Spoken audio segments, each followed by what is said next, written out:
Okay, good afternoon, everyone. I'm Suchi. Now I think I'll be hosting. And for this webinar session, thank you for all speakers who are joining us today from everywhere. Like we have from Northwestern US, Chicago. I know it's like very late there now. And then we have also Mr. Carson, Audrey from Ireland. It's early in the morning, and we have our uh, IT Alan. Thank you for waking up early morning. And then we have like all speakers from all PO schools. Thank you again.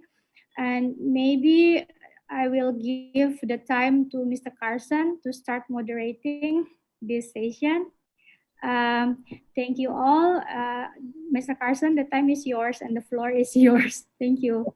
I was a little surprised this morning when Suchi said she was also running in parallel a 12-hour meeting reviewing the exams for the national licensing exam for Prosthetics Orthotics. So I think she's got it in one ear and this seminar in another. Welcome to all the speakers. Welcome to all the participants on Facebook. I think this is the first time we've attempted such a meeting. I'd like to thank Suchi for all the energy she's put into this idea and making it happen. I would much prefer that she was the MC and not me, because then I can switch off the camera and snooze a little bit more. But here we are. And what will happen is there are a series of 15-minute presentations running through for the next 2.5 hours. And at the end of that, there will be time for discussion. We invited viewers onto Facebook Live so that we didn't overwhelm the bandwidth on Zoom with too many people. So for those of you who are watching on Facebook Live, if you have comments and questions, please put them in the comments section on Facebook, and we will try to pick them up and mold them into the discussions at the end of the meeting. The meeting was set up by Suchi as we were working with the different Nippon-sponsored schools to discuss resource sharing directly as a result of COVID. And this was quite ad hoc at the beginning as schools closed down and face-to-face teaching was suspended. Schools moved very quickly and very smoothly to online teaching and the like. However, we've all encountered similar problems, we've all encountered similar successes, and we all have common problems among us. So our first objective for today is to share lessons learned and to talk through what each school in Southeast Asia is doing about the COVID crisis when face-to-face teaching has been suspended. However, I think a famous American president, probably from Chicago, was once quoted as having said, "Never waste a crisis." And that has always stuck to me. And the crisis of COVID, in many respects, has forced change on everyone at a very rapid rate. Now, Audrey and I have been working online using Skype since Skype began, and it was one of the first streaming things. I think there were 50,000 users at that time, but suddenly everybody's caught up. Suddenly everybody has moved to online platforms. And we know that some organizations have embraced online teaching. Some organizations have stuck rigidly to the old model. However, we all believe that the world will not go back completely to the way it was. And with growing demands for prosthetists and orthotists and much more interest in persons with disability than there was even 5 years ago, ways of teaching will change and perhaps become more efficient, and perhaps will help us to address the shortfall of practitioners even around the world and not just in Southeast Asia, where we have made a very big start at addressing the needs of each of the countries in which we work. So thank you for joining us. We'll get straight into the first of the presentations as soon as possible, and that would be the team from Chicago and Mindy and Chad. I'm not quite sure how you handle it. We'll try to keep a clock on this and keep you within the 15-minute boundary if we can. So I'd like to welcome the team from Chicago, Northwestern, one of the most famous prosthetics and orthotics schools in the world, very high reputation, and I think probably the biggest trainer of prosthetists orthotists in the United States of America, and also with a strong international reputation. And so I'd like you to take control and go with your presentation, handle it as you will. I shall wave my arms at around 2 minutes to go and let you go. Thank you. All right, great. I'm going to, I have a power. Hold on. All right, I'm gonna try to share my PowerPoint here with you guys. Are you guys able to see it? Perfect. All right. So as Carson said, my name is Mindy Thorpe, and my colleague, Dr. Duncan, who's the director of our program. We use NUPOC as our short name for Northwestern University Prosthetics and Orthotics Center. And we were asked to come and give our response on how we've handled the COVID pandemic response and how we've used blended learning in the flipped classroom over the past year to educate our students. As Carson said, we have 48 students in a cohort, and we have 2 cohorts running at the same time. So we have about 100 students at a time we are teaching at every point. So I'm going to be covering the part about blended learning at NUPOC. We have actually been doing blended learning at NUPOC since about 2007. So this actually isn't new to us just because of the pandemic. Our blended learning is where we do part online and then part on site. So we were a certificate program, and then starting in 2013, we became a master's program. So we are currently working with our 8th master's cohort right now, and they're finishing up their online portion, and they're about to start with their on-site portion in Chicago. So what we've learned over the past 13 years of doing this blended learning format is we've really been able to try and figure out what topics work best to be taught online versus what works best to be taught on site or in person. And what we found is that really giving the students the fundamentals that they need has been a good place for them to start with their online education. Topics such as anatomy, biomechanics, principles, professional issues, material science. Those are some of the topics that we're able to teach them online. And we do that via a variety of recorded lectures. And then we have various learning assessments that we give along with them. And I'll go over those in just a minute. And then we found that the topics that are best taught in person or on campus are things such as model demonstrator interaction and a lot of fabrication. Basically the stuff where you kind of get your hands dirty and get to work with the patient models has worked best, obviously, for on-site education. So this is just a brief overview of one of the classes that we teach online and gives an idea of how we kind of set up the online portion, the blended part of this program for the online. We make a very detailed schedule where you can see each week we lay out what lectures they're going to have, what assignments they're going to be doing, and those due dates. So we keep it very structured to keep them all kind of moving in the same direction forward. And then they have more details inside the course management system. And for us at Northwestern, we use Canvas, and that's what the university has us using. So we really stress monitoring our students when they're during the online portion. We have frequent check-ins where I'll email with them. I check in on how they're doing. I check their grades to make sure everybody's performing well throughout all the online classes. Then we also have a variety of activities that we interact with them, both asynchronously and synchronously. So some of the asynchronous activities include things such as discussion boards. They may upload assignments onto Canvas so that we can review them, and they also take quizzes and exams. Then we do also schedule synchronized activities where the students work together in a certain time that we've set up for them together.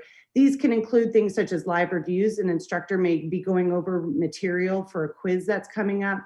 There may be an interactive class session where the students are working together with the instructor to review some of those materials as well, but they're in a more active way where they're not just listening, they're actively palpating or working in groups to help learn some of that material. And sometimes we also have them do things like case study presentations where they'll prepare those in advance and then present them to the instructors live. So we do things such as exams and quizzes online as well. Sometimes they're open book. Recently, Northwestern has purchased a license with Respondus Monitor, which allows us to lock down their browser, meaning they can't look for anything on the internet while they're taking the test, and the video records them. So that's helped us to prevent a little bit of cheating and make the integrity of the tests a little better. That's recent due to the COVID crisis. And once again, sometimes they give presentations, they may record video projects and have live discussions. At the end of each course, we also give a survey where we're able to help get feedback from the students, and we make improvements based on that feedback. So we find out what worked well for them and what we find that didn't work well from them, and then we improve that each year. One of the pros of blended learning is that the students can literally work from anywhere in the world. Obviously, that's a little bit different during this COVID crisis because they can't necessarily travel, but prior to this, they could be studying anywhere they want. And I love this picture. This is of a student who is studying from her home in Puerto Rico, and she was able to work right outside the beach. It also helps because the students are able to save money by living at home during the online portion, and they can work part-time. It allows our university to be able to teach more students because we have a cohort that's online and a cohort that's on site at the same time. So we're able to double the amount of students, which allows us to enter more graduates into the field and also allows NUPOC to have more revenue so that we can support more educational endeavors. Some of the cons of blended learning, sometimes the students may feel more isolated where they're online, and we try to counteract that by engaging them more and having more group activities so they don't feel so isolated. And then there are some concepts that are just too difficult to really teach online, and that's what we keep evaluating. And if we notice that a topic isn't going very well online, then we move that to the on-site portion. So now I'm going to hand it over to Dr. Duncan, who's going to talk about the flipped classroom. Thank you, Mindy. You can go to the next slide. So prior to COVID, we were actually thinking about going to a flipped classroom, and COVID made us rush to what we called a flipped classroom. We had to go on site, and these are the main goals that we were using based off research. And this was provide opportunity for first exposure prior to the class, give the students an incentive to prepare for the class, and provide a mechanism for the students to understand before coming to the class, and then provide activities that focus on the higher cognitive abilities in class. So that was our goal. So next, yeah. So once COVID hit, we had to change our whole mindset and bring everything to online. So we had to switch our traditional approach of teaching and doing at the same time within a space with the students. So our initial challenges for being online and going online was timing of classes, the stress of immediately going to online for the faculty and students. And some of our faculty had lack of experience and nervousness about teaching online. When we came to on-site, our state and local regulations really impacted the way we addressed our students. And it was always changing, and we had to make sure that we address that in a way. So we planned for the worst case scenario and hoped for the best case scenario. So we made sure our classes were small enough that no matter what, we could keep on moving forward. The other big challenge was our PPE, personal protective equipment, in acquiring that. It was very expensive. We had not put that into the budget, and then it was hard to acquire because everybody else was wanting that at the same time. And then we had a compressed time frame for usually what took a year. Now we're doing within 4 months. Next slide. So I want to just go quickly over the initial approach. We had 48 students. And so when we went online in March, we taught all 48 together online from March to July. So we took all our didactic material, textbook material, and presented it, and then separated the practicum for later on. So we made each month a focus month, which upper limb prosthetics was a focus month, lower limb prosthetics was a focus month, AFO, then lower limb prosthetics, trans-tib, and the lower limb prosthetics, trans-fem. They were all focus months prior to coming back to campus, and that was be able to balance the change in teaching. So in the mornings, we had what we called asynchronous mornings. So students, and there were dedicated mornings where students saw multiple 20-minute videos. And the reason by 20-minute videos, we wanted to really capture their attention and not lose them in a 3-hour lecture. So there was these breaks constantly. And then in the afternoons, they would have a synchronous approach with the faculty member to ask questions and engage. And then at the end of the week, we did this Jeopardy game online to really engage the students and make the learning fun and low stakes assessment. Next slide. So our next challenge was we were online. We thought we were only going to be online for 2 months. We were online for a lot longer, and we had to come back to campus, and the federal and local regulations caused us to be what they say, no more than 10 people in a space. So we had to take 48 students, make 8 groups or 6 groups of 8 students, and we had to integrate that into our system. So we went to what we called the modified flipped classroom, because most of the didactic was already taught. And what we had was all our demonstrations of taking impressions, all our demonstrations of modification and fabrication were videotaped.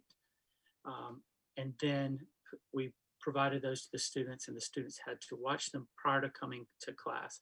So it was very intentional learning when they came in and highly focused. And we had very dedicated times and days for the students to go through that process. Next slide, please. So really the biggest thing is the challenges and successes. The challenges for us initially was the separation, the time and separation, book material versus on-site labs. So there was a long period of time, so students struggle with that a little bit. Challenges of timing, of space, because we had 6 groups of 8, so we had to move them through in a logical manner with our models. Bandwidth was a challenge. One with, as we're can face now with people, if they're away, they had trouble with connectivity, a lot of usage of Zoom and other media, and their bandwidth would slow down, and that would be an issue. And then our student expectations. They came to Northwestern to be in Chicago, and they weren't really happy that they had to not be involved in Chicago initially when we had our shutdown. So, but what we saw was the successes were really positive for our program. Our students were better prepared because they're being adult learners, as we call it. They're coming, watching videos and coming to class prepared. I joke that we have different size faculty, and there's skinny faculty and slightly larger faculty. And when we're showing a technique, we block the view to the students, and it's hard for them to move around. When we went to video, we could show it from different angles, and students could actually see, instead of having to shift and move or feel embarrassed that they're making an interruption. Now they were able to watch it without any interruption or distraction. So this is student quotes here. I could rewatch impression techniques prior to lab. And I was able to watch modification videos and assist me during my project. So we have our stations, and they'll put their iPads up and watch it and help them modify. And then our small groupings really allowed us to engage better with our students. So that was a huge plus. Instead of having 24 with 2 faculty, we had up to 4 faculty and 8 students in a lab sometimes. So that was a really fun experiment, as I call it. But we're moving forward what we call a true flipped, and engaging a lot of material. The students will come prepared to class, so we can really focus on the clinical aspect of being a prosthetist orthotist. All right, move forward. Next slide, yeah. So just to show you a picture, this is students taking a transhumeral impression. You can see with the PPE, we required our models to have protection, and our students. And so we use face shields and face mask at all times when this engagement, to protect everybody, because our most precious resource are our models, and their knowledge they can bring to us. So that is what we did at Northwestern, and we won't be staying on the whole time tonight. It's way past my bedtime, but feel free to email us, and we'd be glad to share what we do at Northwestern. It's always nice to see people be successful and across the world, and we want to see that. So thank you very much for giving us the opportunity to share what we did during the pandemic and before the pandemic. Thank you, guys. That's quite impressive. You had 2 sessions, and you managed to come in under time. So we do have a few minutes for interaction. If the other speakers would bear in mind that NUPOC will be going to bed very shortly and will not be at the end of the discussion, I think we can take the opportunity now to make any observations or take questions. Maybe I can start the ball rolling. What has been the impact? I know that training in NUPOC relies quite heavily on the system of internships and training in the clinics. I know you have many associated clinics where students go after training at NUPOC. What has been the impact on interns for COVID? So the initial impact was our clinical sites, while they were in school, did not take any students. And then with our accreditation, we met all our accreditation guidelines for the lab in a compressed time. But the one piece that we didn't meet was sending students out. And I personally made that decision even when local offices were accepting students. We really were trying to control the learning environment and exposure for our students. Now, the residency piece is after they graduate, and that's a little bit slower for this particular group, but a lot of them are coming in with jobs for the residencies prior, so that's a positive for us. But that is, people are still looking for residents. It's a okay, so the initial slowdown. I was referring to them as interns. I'm using a wrong terminology for the state. The residency program for prosthetist orthotists lasts how long? It's anywhere from 12 months to 24 months. Our accrediting body has several different models that they can do their residencies. They can do a blended 18-month residency, prosthetics and orthotics, or individual 12-month prosthetics and 12-month orthotics. And then there's a few research ones that are 18 months just in prosthetics or orthotics, but those are usually at the hospital institutions like the Shirley Ryan Ability Lab or the Rehab Institute of Chicago, formerly known as that. So. Anyone else having problems in Southeast Asia with residency or internship programs? Yes, sir. I think, can you hear my voice clearly? Okay. So I was going to ask to chat about like how would you, during the COVID, like clinical experience must be compromised, right? Like if the final year student, they have to be on the site, hospitals and everything. So how did you manage this thing to keep the competency still being achieved? Because it's our problem in our school. And what we did, we just give case studies and then evaluation oral. So I would like to hear from Northwestern, how did you do that? Thank you.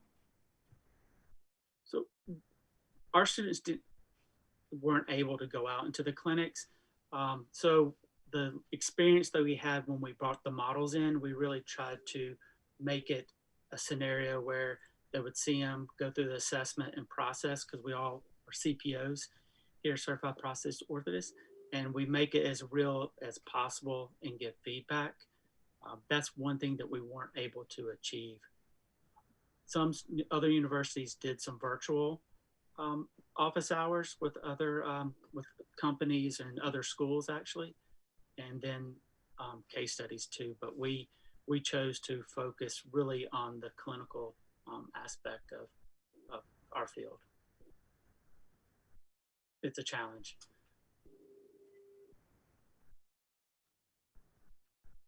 Don't know if I helped you or not on that one.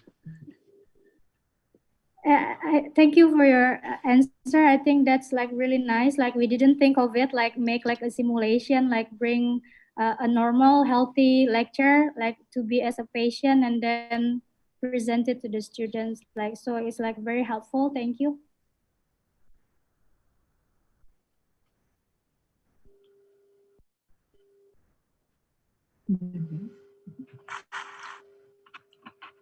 How about Thailand? What's happening with internships and residencies in Thailand?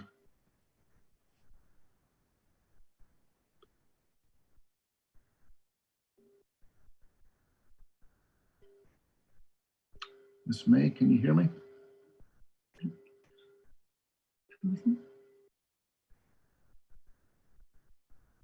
No.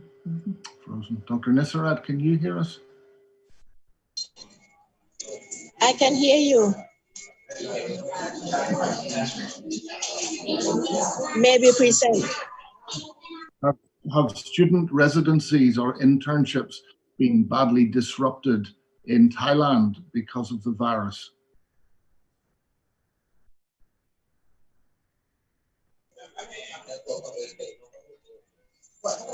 May, could you please respond?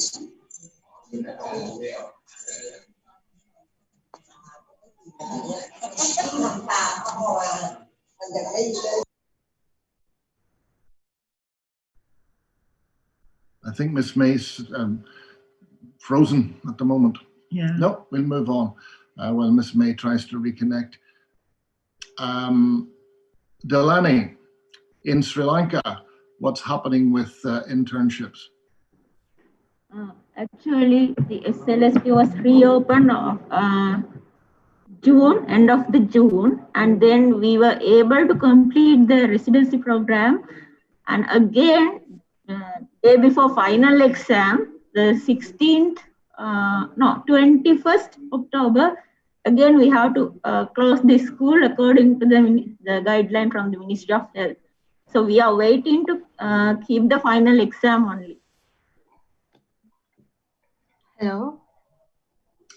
Okay, so we have, there will be issues, I think, with everybody meeting their national accreditation requirements if internship or residency programs are part of the pathway.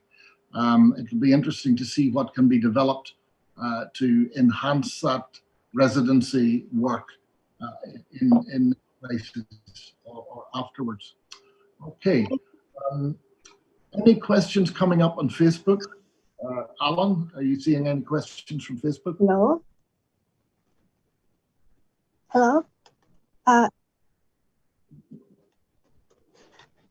May, are you able to hear? Yes, you hear me now. Oh, gosh, thank you. So let me share a little bit about SSPO. So by that time, we cannot even invite the model patient, or we cannot go to the school. So we have to think very quick and make a decision very quick, because all of the final year students were subject to graduate by May. So we didn't know the future. That's why we changed the plan to do as same as what Suchi do in your school. So we changed the teaching to be other methods like daily quiz, case study, experience report that we try to get the student involved with the COVID situation. So ask them like as a P&O student, what can they do in the situations, things like that. So it was allowed by the university and the faculty to do that because the student has already complete 2 clinical experience, which lasts about 3 to 4 months already. So by that time, it's the last clinical experience. So we allowed to do the online teaching instead. Yes. So I will tell you more in detail in my presentation because we support the student after they graduate. So they can make a request to come back to the school to gain more experience with the supervisor. Professor Mindy, may I ask make a comment or ask a question from you? Have you had enough support from AOPA and from ISPO or the university in understanding the difficulties of the COVID situation? And do you think your mitigation has been enough that this year's cohort will have an adequate P&O education? Yeah, I think, I mean, you know, as I mentioned, I think one of the huge advantages we had is that, you know, our students already spend 6 months online. So they had come to Chicago for 3 months and then all of a sudden they went back online, but that wasn't it was a new world for them to kind of be doing that in COVID, but they had already just completed 6 months of online learning. So that was certainly to their advantage. Is when we went back online, they had to get readjusted to the new world of COVID, but getting back online was not new to them. But we have noticed, especially I think through Northwestern University as a whole, right, we're just this small subset within the Feinberg School of Medicine, but that the university as a whole has had a huge push because a lot of the instructors in the university didn't do any online learning. But I just presented to our faculty all these various new tools that the university has now been trying out and now they support or they bought license to have different ways of trying to interact and make online learning a more rich experience for the students, like via different video platforms, different ways to do discussion boards, things like that. So I think the university is trying its best to support the instructors as much as they can. Like I said, since we already kind of knew how to do online teaching, that wasn't as important for us. And then we were luckily able to, with that flipped classroom, be able to get them all their book learning while they were online. And then we just pushed really hard to get them through all their clinical requirements. And we were able to successfully do that. And we were just really fortunate that nobody got sick. The students really buckled down and took it seriously to make sure that they were very safe outside of school so that they weren't getting sick themselves and making a whole group have to go quarantine.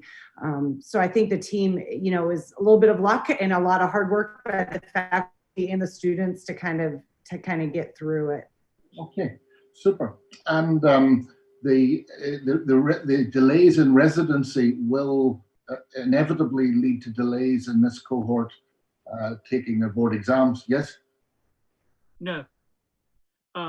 So they have another 3 months online and they'll be graduating in March. So they hopefully, once they graduate, they can automatically sit for their written boards. Our certifying body changed that. And then they'll be able to go right into a residency if we just try to help find them one if they don't have one.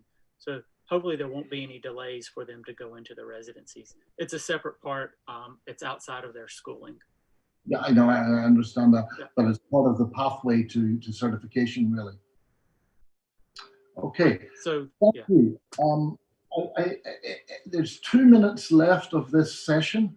Are there any other comments or questions from the group? I'd like to welcome Christian Schlurf from Human Study, who will be speaking in a few moments. Chris, can you hear us? Not yet. Okay, but are there any other comments from this group or from Facebook?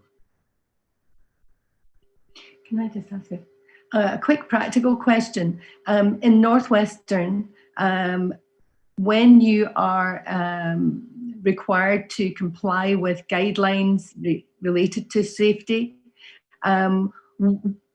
is it the university? Is it your school? Who has imposed those guidelines, and are they quite rigorously set?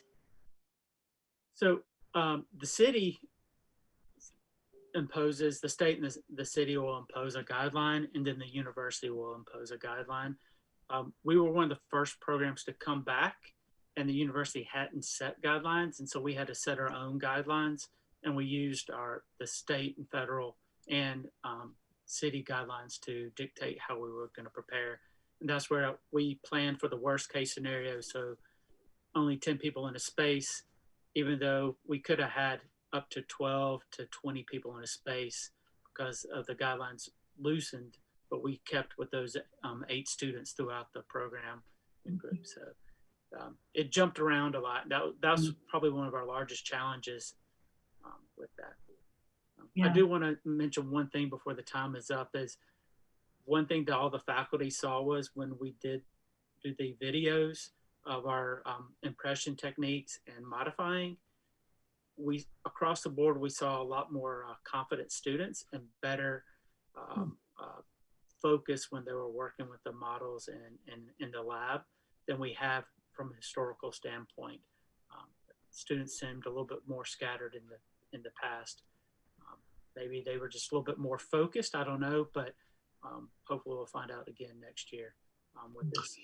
Are you able to publish anything meaningful from that statement? I think there's a great lack of peer-reviewed documentation on P&O training, and I think that observation is critical. And if is there any plan to peer review and publish it? That's a good. We'll think about that. I think that we have time to do that. And I think it would be helpful for other schools because we did use researched methods to engage in the classroom. It just wasn't within the P&O world. So I'll be glad to, Ms. Thorpe and I always have something going on. So we'll work with the team to get something out there for it. Even if it's not published, we'll do a white paper and send it out. How about that?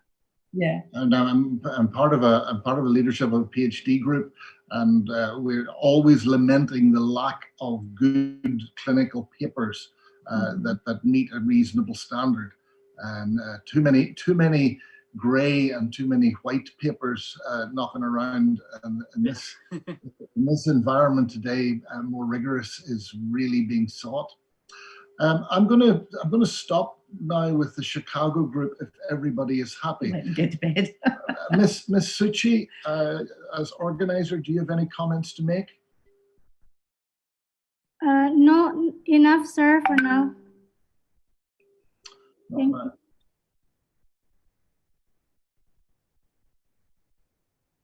Go ahead from Sheila Fausen on Facebook. I want to ask if you have to modify the curriculum assessment for distance learning based on the conditions. Worst case, the pandemic is not over soon, and maybe give an example of learning outcomes students could achieve and at which level. You can see that in your comments, guys. You able to see that comment from Alan? Right, over to you.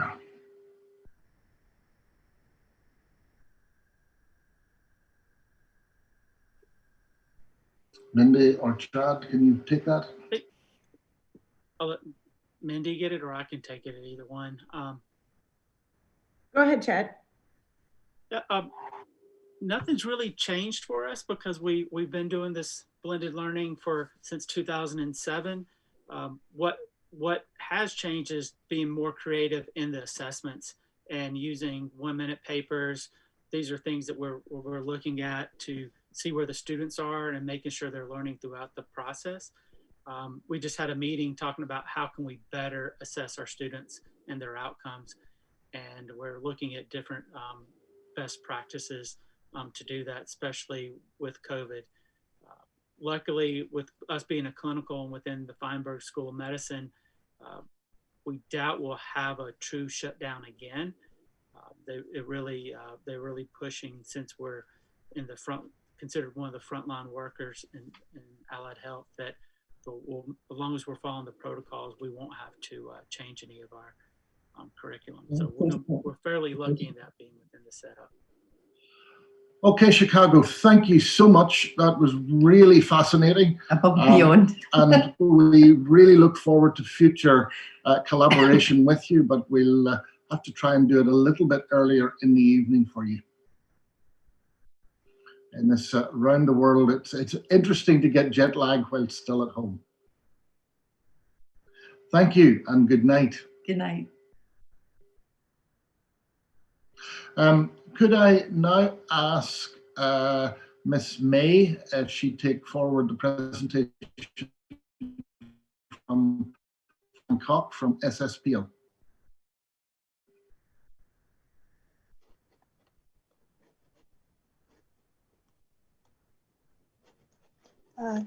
Yes. Hello, everyone. My name is Sirinchit Kaltip. I'm an Assistant Director of Education of the Sirinthorn School of Prosthetics and Orthotics, Faculty of Medicine, Sirat Hospital, Mahidol University, Thailand. So let me share with you about our experience during the COVID pandemic. First of all, I would like to set the scene by showing you the statistic of COVID-19 infected persons in Thailand. The total number of cases in Thailand is currently about 4,000, ranking in the number 151 country in the world. The virus was confirmed to have reached Thailand on 13th of January 2020. The number of cases remained low throughout February and surged in mid of March. During that time, the education team, together with policy and planning and student affairs team, has been working together to overcome the challenges. The education team has been working to adjust the study plan according to the situation, modify teaching and evaluation methods.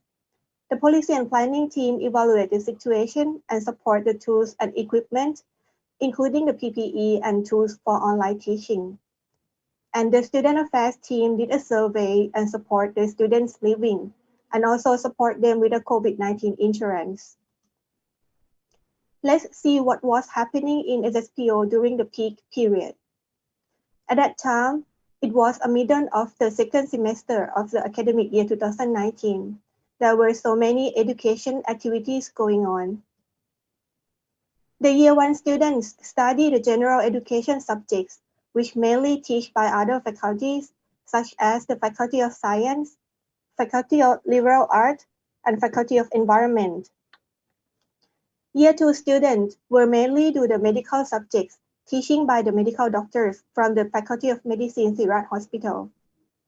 Year 3 students were doing the P&O subject, and Year 4 students, which is the final year, were the most concerned because they were subject to graduate in May 2020, but remain with many activities to complete, including the clinical experience subject, the research project, and the comprehensive examination, both theory and practice. Let me show you the timeline more closely in the detail. On March 11th, the faculty announced all the educational activities must be online from the end of March. However, Ms. May, can I stop you a moment? Of course, yes. Is everyone able to hear properly, or is it my computer? I can hear her, sir. That's me. Okay, I'm sorry, May. Carry on. It's just my bandwidth. Apologies. Okay. So SSPO announced the face-to-face teaching has to be end since 16th of March, and our material will be placed online from that time. On April 4, Thai government announced the lockdown measure, so all the international flights were suspended. And the lockdown lasts until the 1st of July. During the lockdown period, we keep revise the plan and update the student with the situation. the research team has announced the new regulation for the research project of the final year students, which I will explain you more later. We conduct the comprehensive examination practical without the patient and under the safety policy. The student returned to study at the school from 18th of June. The policy and planning team has monitored the outbreak safety for the student. This is the first announcement from the school. We surveyed to update living status of students during the outbreak, and the main communication channel using were email, official line account, and Facebook page of the school. We keep informed the students with the important information. Online teaching is not new to SSPO. In 2013, we collaborate with Human Study and opened the BDL International Program. And we opened the BDL Domestic Program in 2017. Therefore, when we faced the challenges due to the pandemic, the knowledge of online teaching and also the teaching materials were available to apply to the regular students. Having some teaching material in place already, but we still need to make a lot of new teaching medias. Normally, the IT staff are responsible to record the video of the teaching class. With the high demand at that time, so we organized the training for our lecturers on how to use the teaching online programs and record the video by themselves. We teach both synchronous and asynchronously.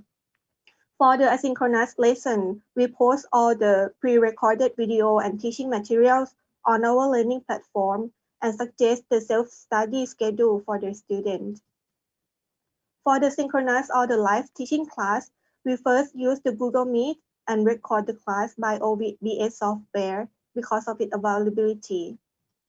Later, the university has subscribed to Zoom and provide us with 2 Zoom accounts. We have created the manual and training for the students in the regular program who have less experience of online learning.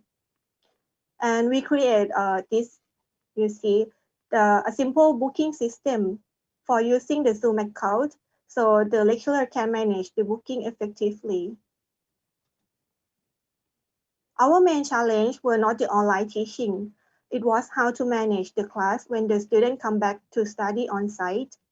So we have modified the study plan for the students by moving the orthotic subject to teach during that period. We adjust the practical training of the course by giving a practice on models and a number of simulations, and also using the student and staff instead of the real patient.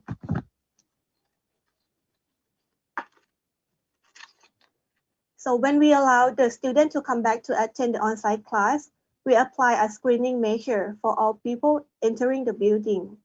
We provide them the protective equipment, and everyone was required to wear masks all the time. The classroom were arranged based on a social distance measure. Due to the size of the room and the number of students, we divided the students into small groups and they come to the school at a different time. These are the examples of advice we share to the students how to stay safe during the pandemic period. The Mahidol University announced the regulation that helps us in making decisions and solving the students' problem. The announcement including that the student must study the online platform more than 50% of the time in order to be able to take an exam. And is allowed for any subject to adjust the grading system from a form of letter grade A to F, change to the pass or fail system. And in the situation, the students were entitled for additional 1 time of re-examination and 1 more time of re-registration. According to the clinical experience subject, normally in this subject, students will be working in the various P&O clinic around Thailand between March and April. So it was the last clinical experience subject for them. So they have complete 2 subjects already before. So unfortunately, because of the pandemic, so we cannot do as planned. So we have decided for the students' safety to cancel all the clinical placement program. We took careful consideration and come up with a decision to adjust this subject to be online with various activities, including the daily quiz that we send out every day for the student to work in a various case scenario. The case-based discussion with the lecturers and the clinicians, and they have to do the experience report, a case study presentation using the case report on the published article. So we offer the additional clinical and practical section at SSPO clinic. So they can request to come back to work after the situation improves. About the exam and assessment, the university launched a midterm exam regulation for the examination attendees. This regulation has been applied to all examination conducted by the university. For the examination that conducted by SSPO, we decided to do it all online using the system and regulation available for the BDL students. So we use the Zira learning platform called SelectX. Because the student in the regular program has no experience with the online exam, so we arrange a series of training and give them a manual. And then we survey the readiness of the student before we ask them to do the online exam. So these are the items that the student must prepare for the online examination, including a laptop, internet, 2 video cameras for the online and offline recording, microphone speakers, and my mobile phone to contact with our staff if something happens. And the student have to install this software, including the Safe Exam browser, that will enable the students to access other documents on the computer during the exam. The teleconference program to monitor the examinee during the exam. And lastly, the offline video recorder to record and submit the offline video to the staff after the exam ends. This is the example of camera views. The student must install 2 cameras for the online and offline recording. And both cameras must be able to capture the student, computer screen, and the surroundings. Before the exam starts, the staff check the exam room by asking the student to spot the camera around the room to make sure that there's nothing unrelated to the exam.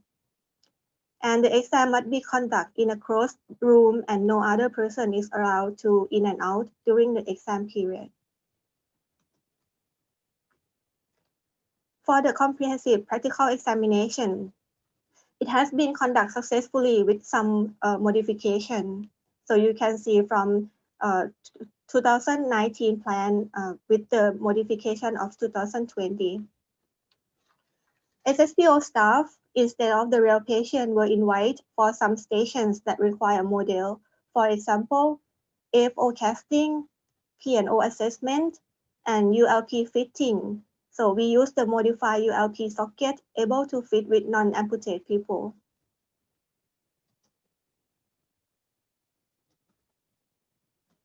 For the student research, so it is compulsory and the student must complete the research project in group according to the adjustment of the schedule and activities. So most of research group cannot conduct the data collection as planned. So we provide them with the options.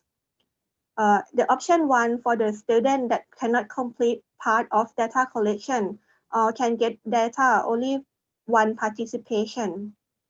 So they can continue with other chapters by changing the data analysis and data interpretation methods. But for the student who has not started data collection or have insufficient data for analysis, so they were provided with the option to conduct a scoping review or narrative review instead. And to be fair for most of students, we got consensus to change the grading system from grade A to F, change it to pass or fail system. And the research day activities for the final presentation of student research has been done online. This is the summary of what we have changed during the pandemic time. So in total, we got affected for around 3 months from March to June. We've changed all teaching to be online since the beginning and returned back to the on-site with the safety measure in June. The exam and assessment has been paused a little bit in March, but after prepare the student for the online exam system, we can conduct the online exam from April onward. The comprehensive examination has been successfully done on site with some modifications, and it was allowed by the faculty. The students adjust and complete their research project, and finally, all 36 students can graduate as planned. There are some challenges that we face. Some students can't make their trip back to Bangkok, so we adjust the study plan for them individually. And as students cannot go to the P&O clinic for clinical experience, so their practical skills may be compromised. We support them after graduation that they can make a requirement to work in our clinic with the supervisor. Also, all the student exchange program were paused.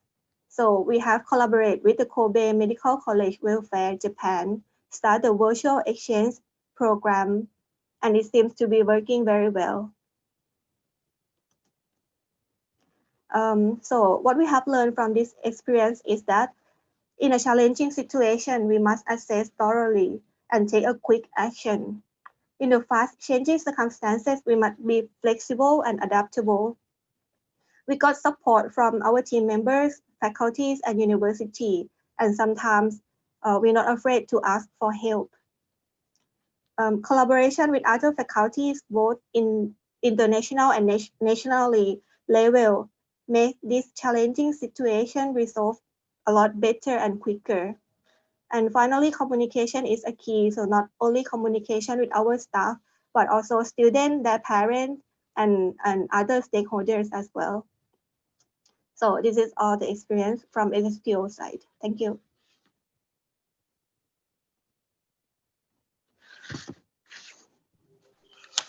Congratulations on an excellent presentation.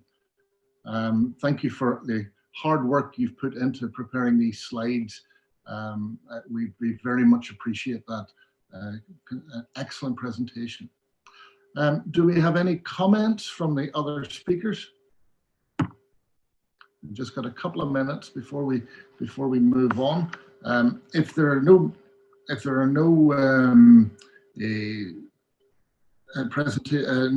questions at the moment, then we'll think about moving on quite quickly and keep the questions to the end. But we've time for one or two if there are any. Anything from Facebook, Alan?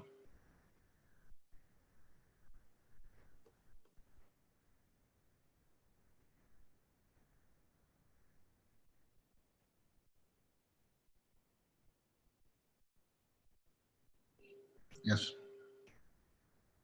Okay. And anything from the other presenters? No. Okay. That if you could just stop screen sharing now, May. Okay. Thank you very much.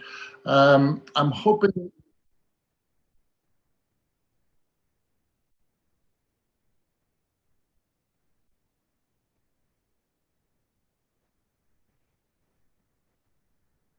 So the answer is no, the school didn't supply them with the equipment. However, we did a survey twice of time and asked them if it's possible to find those tool and equipment. So all the students can find it via the online shopping. So we have no problem. Okay, super. There's a question from Pirsa. That's Pirsa's question. Okay. Pirsa's question was Pirsa was asking a question about maintaining quality. Could you just read the question again, Alan?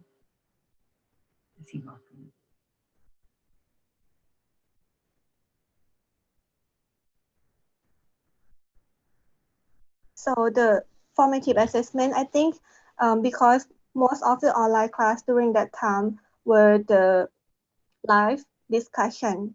So the student can have the communication with the lecturers quite well. And we do quite a lot of student reflection, yes, during the period. So I think we can follow up the students' quality of learning quite well from my opinion. Okay, thank you very much, May. Excellent presentation. I'd like to welcome Christian Slurf to the forum. Christian, we can see you there in Germany. Dawn is coming, and I hope you've had your first coffee and you're ready to talk. You have 15 minutes to present your human study presentation.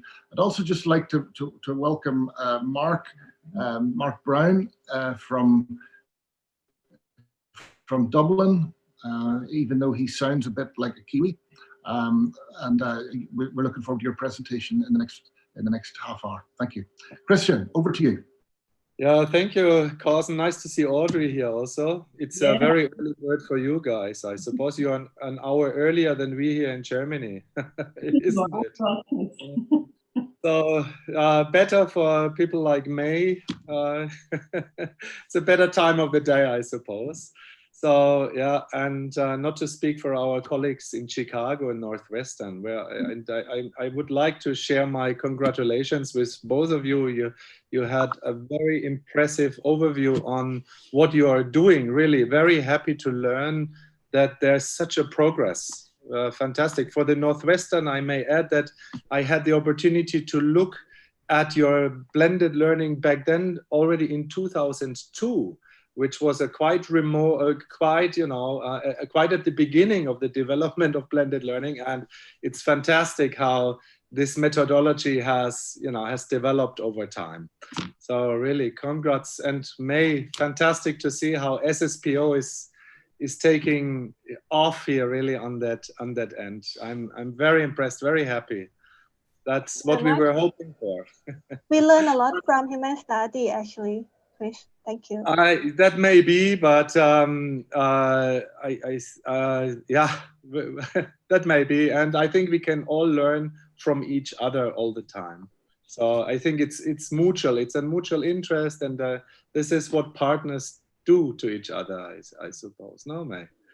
So I hope you see my screen now, and I have somehow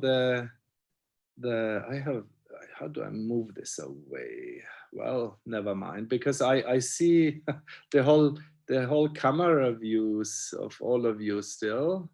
I would like to make this disappear. Does this blur your view? No, you have a full sight on my screen, is it? You have to press that's the one. That's it now. We have you full. Okay, good. So, Human Study, German-based NGO. My name is Christian, Chris. Everybody knows me like that. We have been funded in 2005 as a non-profit organization.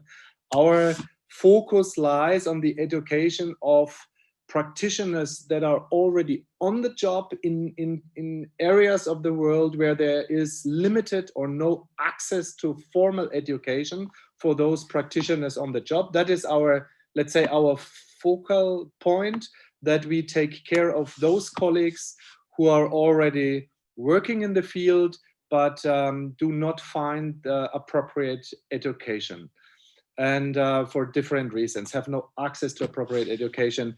The dramatic numbers I extracted from the WHO reports and other documents. It is very critical. We all know about the huge need and of trained professionals in the rehabilitation sector, and I think 0.5% is a quite conservative, quite a humble number. I think the reality in many parts of the world is probably much bigger than that. But unfortunately, we have so many people in the world that have no access to services because there are no trained professionals, because there's no appropriate infrastructure. And this is what we are trying to deal with. And since all of our targets, let's say, our participants are on the job, And this is a prerequisite to bring in. If you want to join our educational programs, you should have some level of experience already as a background before you join our programs. What we were looking for is really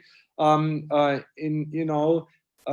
escape the on-site full-time educational model, and to escape the fact that we need to expatriate professionals away from their daily working routines. So we were looking for a model that is applicable everywhere in the world. It is user-friendly if you want, and cost-effective as much as possible.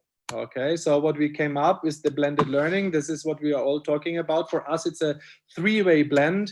I know you are all experts in the blended learning, obviously, so I don't need to go into much details of the online and the on-site training, which are the key elements of the blended learning. I would like to emphasize that one of our strongholds here in our blended learning is the three-way blend. The third element of the blended learning for us actually matters a lot, and it gives a lot of strengths also already on the point of graduation for our students, because as they're all on the job and take this education in parallel to their daily working routines and have the opportunity to integrate the lessons learned in their daily work and also reflect the experience back to the classroom, and they may work at different locations. So it's also a huge diversity of experience that comes together then there for reflection and discussion.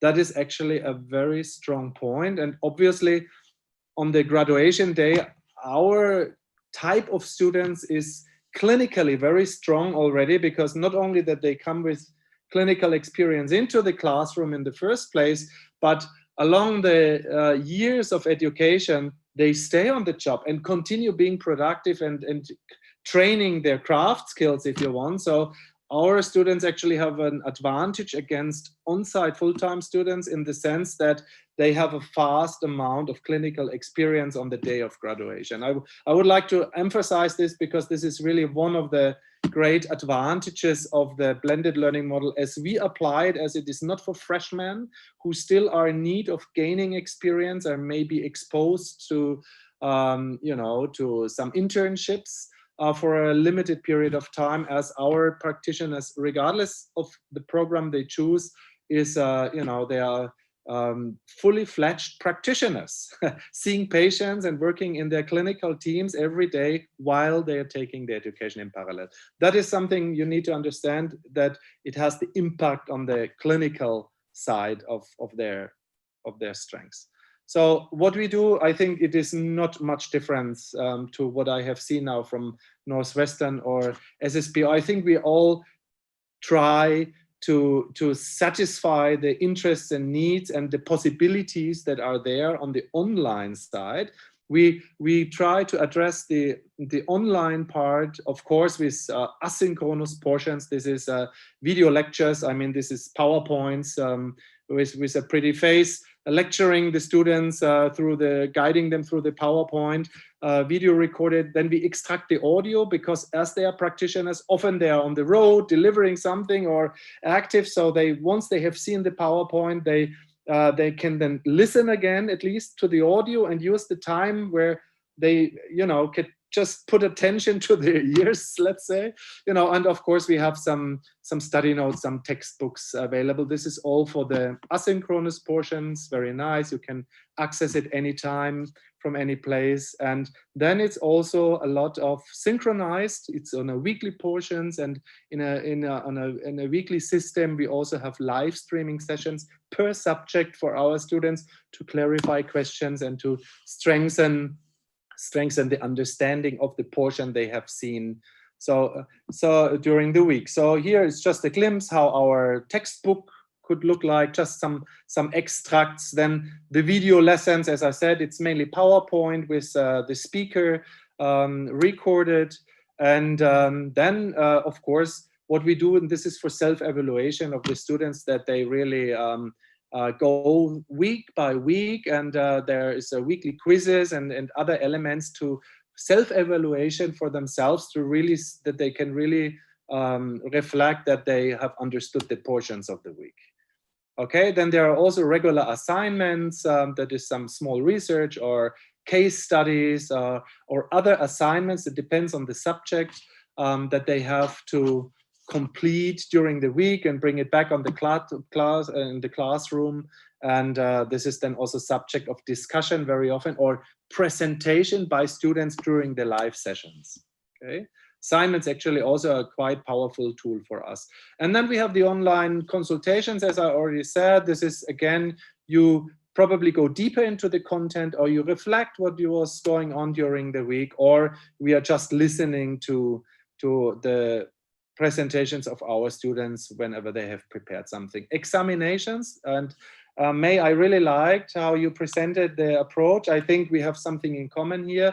For the examination, yes, and I don't know if you do it, we do it exactly the same you did with the camera view frontal from the computer, because you need to see our students are all spread around the world in one classroom, and sometimes you also have groups accumulated. It depends on the project, but how to take control that they are not cheating is not an easy deal in that kind of setting. So 2 cameras, one from sagittal, one from frontal, so we can really monitor the situation of the individual. And what we also do is we apply a small software piece on each computer that is taking the exam, which is a safe exam file, so we call it. And with this exam file, we are taking over the control of their computers. So we block them. So all they can access on their computers is actually the exam and nothing else, which gives it an additional element to make it a safe exam, in fact.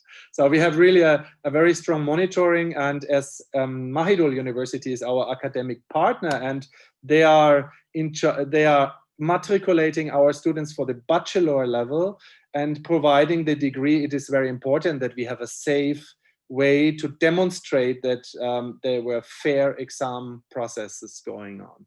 Okay, the matter of organizing the materials for the short courses, we do it on a weekly basis because they are short, and then we just go through the couple of weeks of online learning. For the longer programs where we have the associate level and then the upgrade to bachelor, it is a mix of elements that, of course, each semester for us has a focus, especially in the associate, less in the upgrade to bachelor then. Of course, it's organized by subjects. And then again, the weekly portions is actually an important element for us, that we don't overdo it. So students cannot see the entire content. We really guide them week by week, and when you have completed your week, you do your quizzes and your assignments, and when you have completed everything, we just open then at that point the content of the next week. So we are not overwhelming them, or they are not leaning back the entire semester and do everything in the last minute.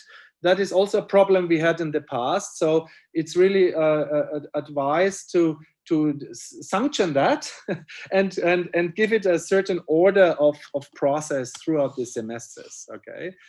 So, and that way everybody experiences this on the teacher and on the consumer side, that it's easier to take the educational process. Communication, we have, whatever applies. So in China, if we have groups there, we use even some domestic tool for communication, or in Iran, the American stuff doesn't work. So we need always to see what works in which context. So we are not determined on anything. We just use what works. Yeah, it's clear. In terms of information, I think that is also very similar what we all use. Our platform is Moodle. We use this consciously because it's open source, and we have the opportunity to modify it with our developer team in the IT department, that we really can do anything we want as it is open source. It has advantages and disadvantages, but we are still focused on Moodle, and I think we will also stay with it because it has just a lot of advantages for us, more than we see the disadvantages. Okay, the info desk, of course, there's all the information you need to know as a student, we make available there. Then there is support. We have a whole set of manuals, of course. First of all, how to study online. This is, you know, one who is not used to going on distance and virtually. It can be you know, there can be limitations, you know. So we need first to facilitate that process, that people, you know, lose the hesitation and you know, open up and go into the online streaming. But that is normally just a matter of a short time that we get people into the process. What is really the greatest challenge since we do this since 2005, since we're into this, the greatest challenge always is the motivation, because our students, as they are spread around the world and we generate these virtual classrooms, it is sometimes really tricky to get them happy and to keep them going, because they have family issues, they have a lot of workload, they have other problems, because we are all human beings, and our students are you know, have a heavy workload as they do this parallel to their job. So motivation can be a challenge. And you know, we do this, we show the progress they do, we have a lot of personal, this is actually through the teachers and coordinators, the personal touch is very important, you know, to let them know we are here, we are with you, you know, you're not on your own, you know, and then, you know, that helps a lot. And the gaming and, you know, a little features for the online part, you know, that also helps. But that is actually the main challenge, that you keep people motivated. Carson, I will be over time for sure. So I'm sorry. For the clinical part, just a short glimpse, and I would like to add a minute then to talk about how we try to deal with the COVID. For the clinical, it's hands-on, there are real patients. We bring students together at as they are spread.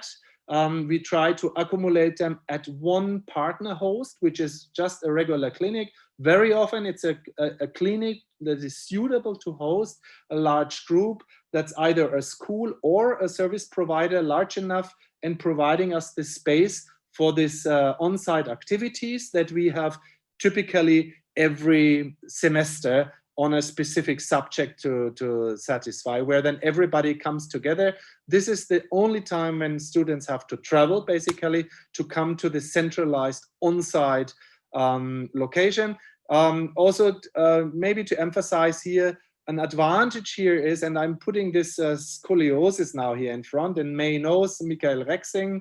You know, we have been also in Bangkok doing a specialized course on scoliosis. The point is that with this model, we can then, when we send people abroad to perform the clinical training with our participants, that we can really identify high-level experts on that very matter and really try to invite them to go on site and share their skills and their knowledge on site, which gives the whole subject then an additional, you know, uplift, if you want, because all of us, you know, we cannot have the highest level of understanding of each discipline, as our professional profile is just too wide. So it's very helpful that we can extract the high level expert on that and make sure that they are going into the field just to share their knowledge on that very subject.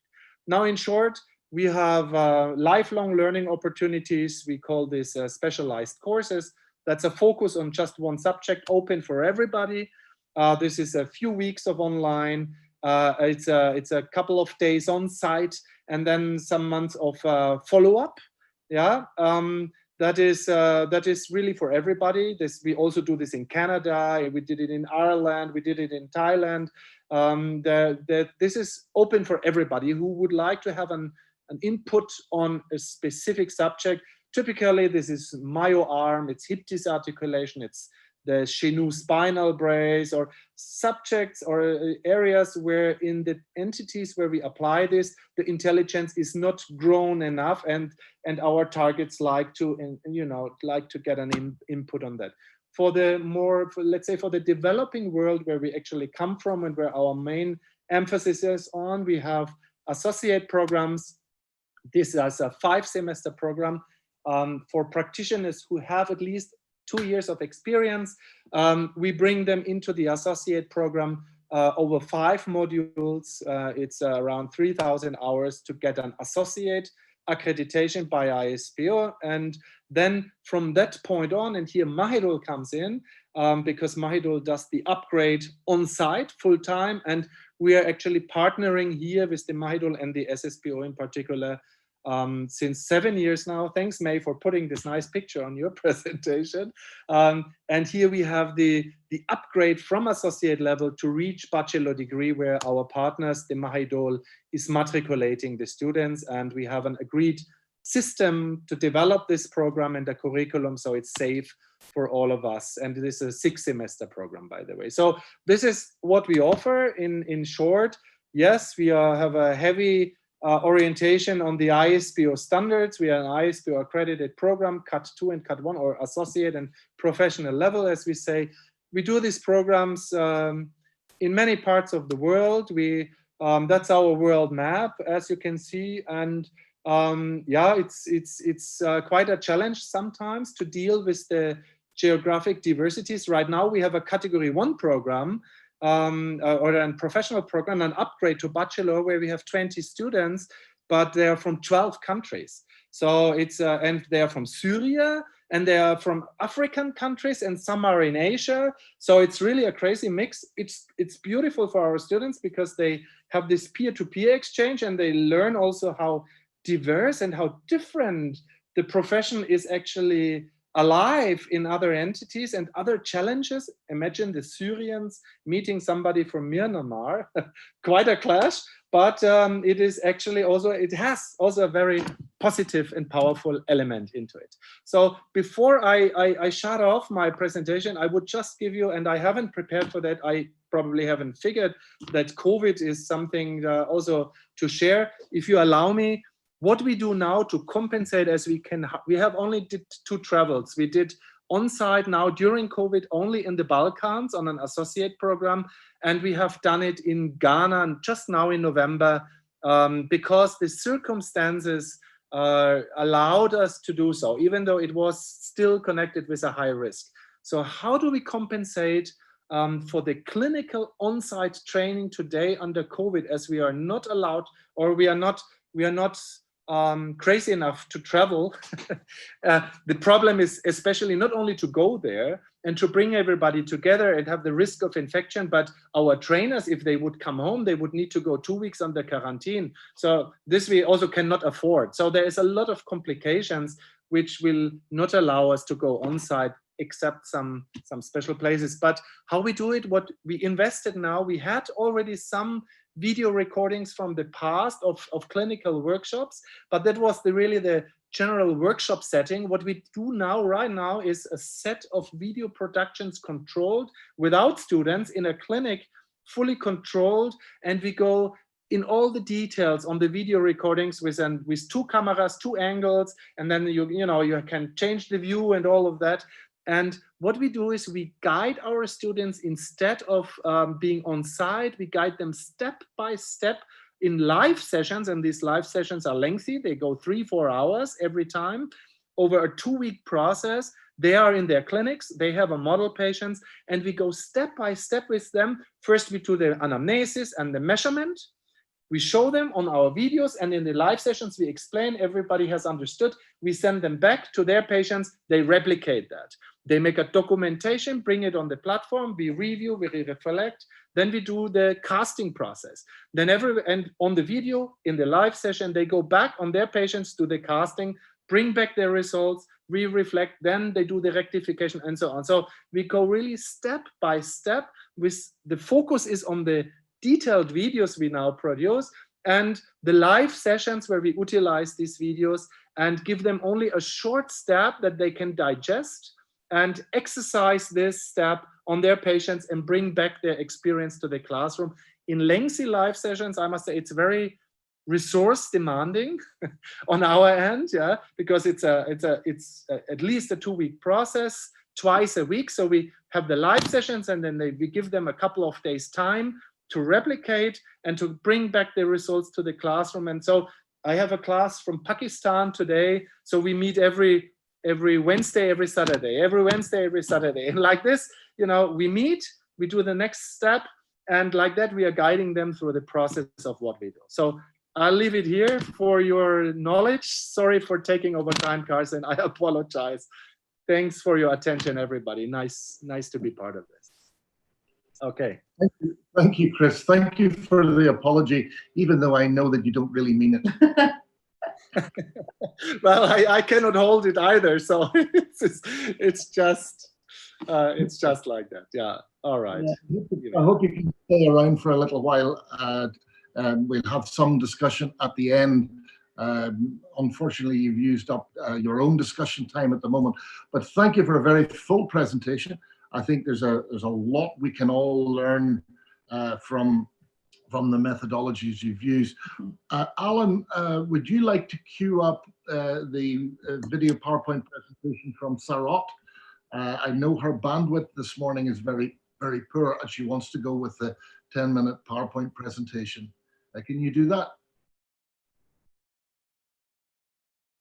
Yeah. May Chris please stop sharing already? Okay, thank you. I will share screen from me now.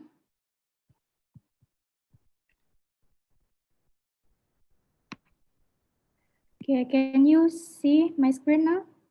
You can see your screen, but not yet the presentation. Yeah, okay. On it.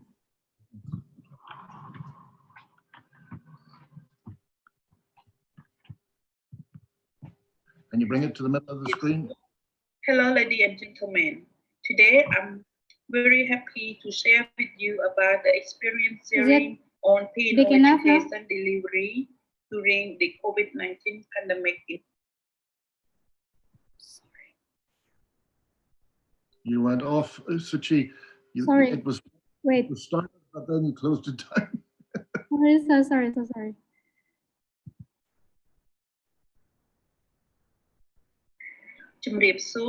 Hello, ladies and gentlemen. Today, I'm very happy to share with you about the experience. You stopped it again.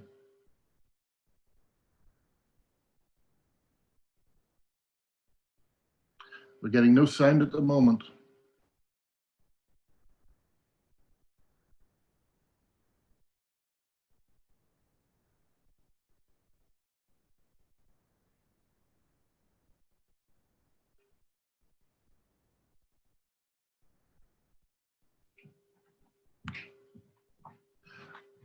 Alan, can you share it?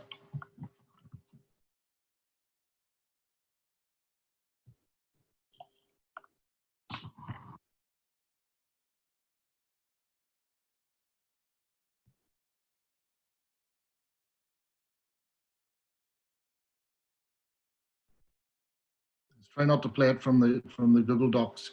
I think that just confuses everything.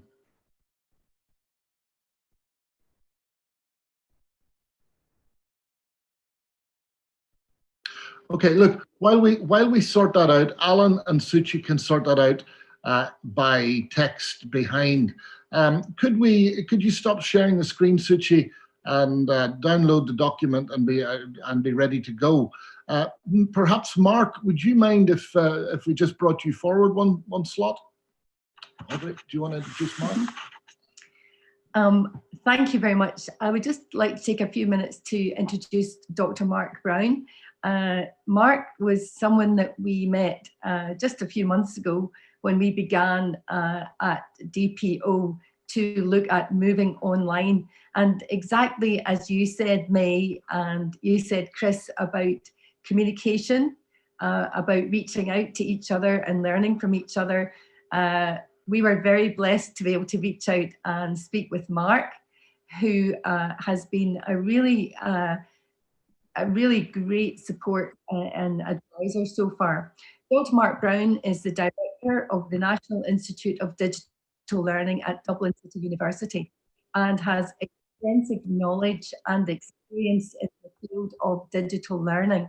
And I'm absolutely delighted that he is participating this morning, very early hours of an Irish morning. And I'm excited to hear what he has to bring us in terms of all of the knowledge and experience he has about online learning. So thank you, Mark.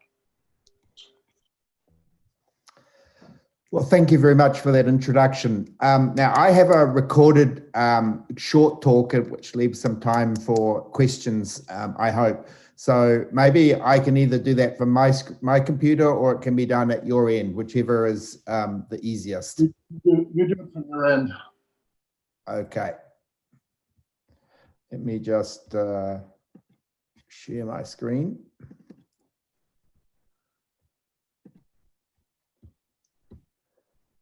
Are you seeing that presentation? Be able to be talking with you today, and I'm going to be talking about online learning. Are you seeing that screen? You're not at the moment? I've deliberately chosen to... You are seeing it, that's fine. Okay. And are you seeing it at the full size? Yes. The sound, okay. The sound is quite low. That's grand. I'll start that now then. Thank you. Well, hello everyone. I'm delighted to be able to be talking with you today, and I'm going to be talking about online learning unboxed, a question of design. I've deliberately chosen to focus on the question of design because I think this is one of the most important considerations for us based on our COVID-19 experience and the rapid pivot to online teaching and learning. But before I say too much more, I should introduce myself. My name is Mark Brown. I'm a full professor of digital learning and director of the National Institute for Digital Learning based at Dublin City University, DCU, here in Dublin, Ireland. But I'm actually originally from New Zealand, if you have detected that my accent isn't Irish, and I've been living in Ireland for about 7 years. Actually, 1 year ago, almost to the day, I was standing in front of 800 delegates from about 80 countries as the chair of the World Conference on Online Learning that we hosted.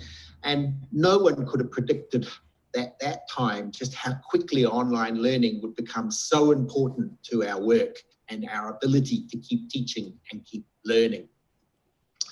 I also just want to alert you to a couple of resources that may be of interest before I get too much into my discussion. Firstly, the Asian Journal of Distance Education. It's a free open access journal, has a really interesting article published about the middle of the year with 30 country case studies on how different countries and institutions responded to the COVID-19 crisis. I have a small contribution myself, but that may be of interest because there are publications from the Southeast Asia region. Secondly, my own case study refers to this initiative that my university and I was actively engaged in, working with the FutureLearn MOOC platform very early in the crisis. Back in April, actually, we developed and managed to offer an online course on how to teach online. This is still available. So far, almost 90,000 educators from around the world have participated in the course. Secondly, flipping from educators, more recently, back in September, I led the development of this free online course on learning essentially how to be a good online learner, because we've learned how important it is to help our students to be effective learners. So that's a resource you may be interested in directing your students to. We'll have another facilitated offering of this in January. Okay, well, I talked about the focus on learning design. Well, why this is so important is I think what we know is that learning design that's rich and engaging for our learners really needs to be explicit and purposeful in the decisions that we make, in what we decide we want our students to do, to know, and to experience, that experience being very important. And actually thinking about learning design, I want to underscore 3 core questions. In our designs, we need to understand who are our learners. We need to understand what are our learning intentions or outcomes. And then after that, we can decide what is the best design for our students and our intended learning outcomes. These are really the cornerstones of thinking about a good design, whether that be online or offline or a combination. Though it's a little more complicated because once we only had to think about that when we were designing for on-campus, in-class students. This is the kind of example I'm going to share with you now of what I describe as the new digital learning ecology, because we have to think about now our designs for learning out of class, on campus or on site. These are just as important places and spaces where our learners do learn. But I think even beyond COVID-19, all four of these quadrants have to be considered, and the leakage across them, if you like, in a digital sense. Now, off-campus in class and off-campus out of class are just as important places for students to experience their learning. There are frameworks that exist that try to articulate, particularly in online. The Community of Inquiry framework is one of the most common frameworks that exists. It's been around for a long time, but actually for non-educators or people who are not specialists in education and pedagogy, some of these can be a little overwhelming. So I'm going to try and keep things as simple as I can in the remainder of this talk. When you're designing for learning, there are really three core interactions you need to think about. The interactions between the teacher and the learner, the interactions between the learner and the learner, and the interactions between the learner and the content in which they learn. A good learning experience is arguably going to engage all three of those dimensions, not just one, particularly not just the learner and the content. You could make it a little bit more complicated and say, well, there are different places for learning and there are different modes for learning and there are different paces for learning. We could add things to these as others have done. But again, I just want to be respectful of your context and not to overcomplicate matters as much as possible. But having said that, I'm going to flip and give you another kind of way of thinking about design. Because as you're doing now, hopefully you're learning by listening, or perhaps more accurately, I'm teaching by telling. That is one design, one pedagogical design in our pedagogical compass. But actually a really good design is going to have the compass directions pointing more than just one way. It should engage learners in learning by making, learning by doing, and learning by sharing. All four of those dimensions should be part of your design. Some might be emphasized more than others. Not the teaching by telling alone, which ends up in the online world, in online teaching, being what I sometimes call as the pump, pump, dump model of online learning. Simply delivering content to your learners down a pipe into their head. That's the worst model of design. There are tools and frameworks we can help our design thinking with, and this one is called the ABC Learning Design Framework. We use it in my own institution, and it tries to break down the different kinds of learning activities. And then you think very consciously and purposefully about your different experiences and how they touch upon these different types of learning activities, from acquisition to investigation, collaboration, and so forth. But why this whole field and the challenge of designing for online learning is so complex now, even though I'm trying to keep it simple, is we have many, many more tools than we ever used to, well beyond just the VLE or the LMS, Moodle, for example. And this particular article came out earlier in the year. Note the URL to the website you may wish to look at, with a taxonomy of free web-based tools for teaching and learning. So there are many more choices that we have available to us, sometimes too many.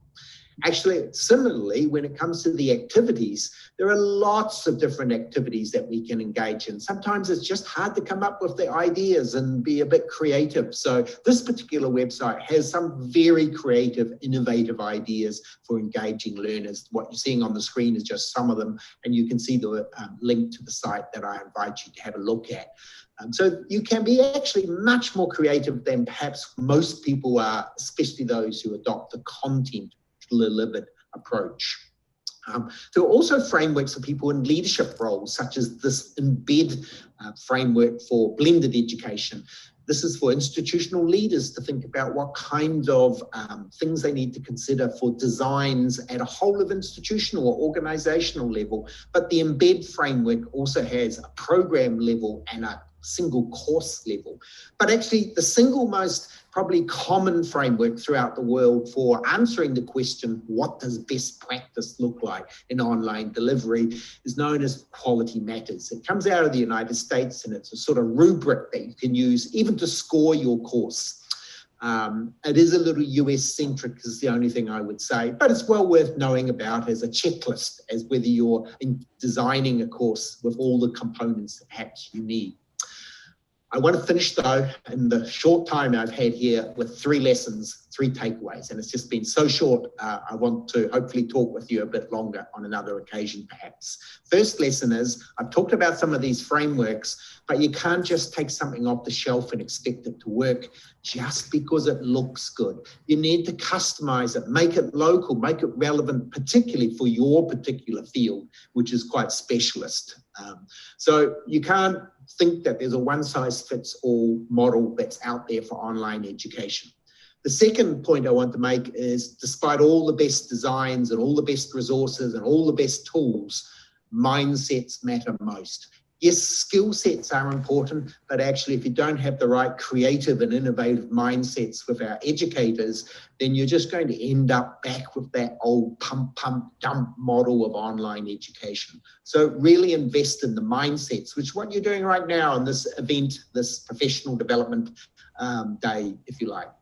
My last lesson, finally, is that to use and quote Diana Laurillard, who is the author of the ABC Learning Design Framework, using new technology to improve education is not rocket science. It's actually much harder than that. And I've probably given you a taste of how many different considerations you have to take into account. And I'm sure you've experienced just how hard it can be to design something that truly engages your learners in a rich experience.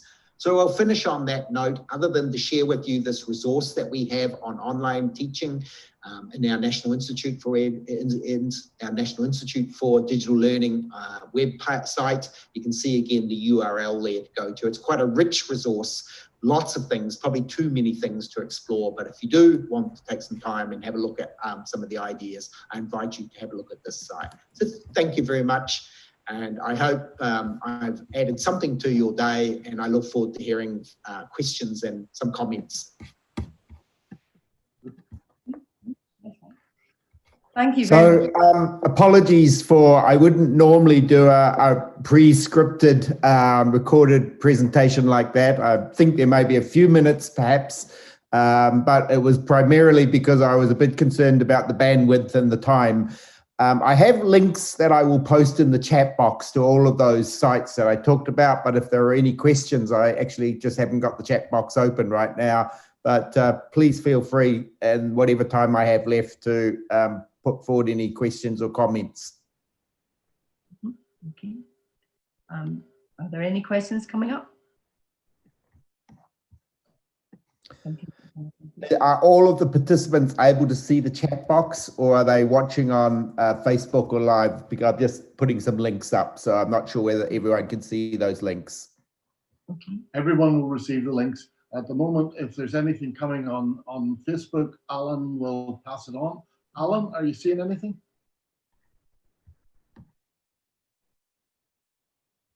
Okay. Mark, that was a very good helicopter view of the issues.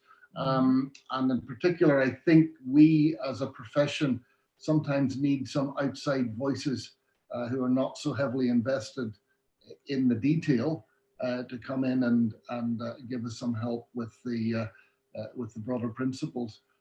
Thank you for referring us to those resources. I'm speaking to all the teachers who are watching on Facebook. I hope you make use of them. They are extremely useful and will greatly enhance your teaching technique. Okay, Mark, thanks. I hope you can stay a while and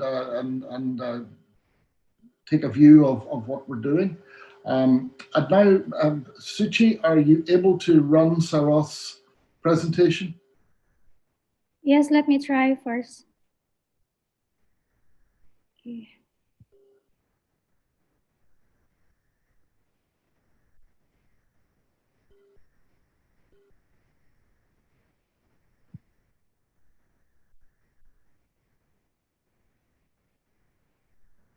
Can you see the screen now? Okay. Hello, ladies and gentlemen. Okay. Today, I'm very happy.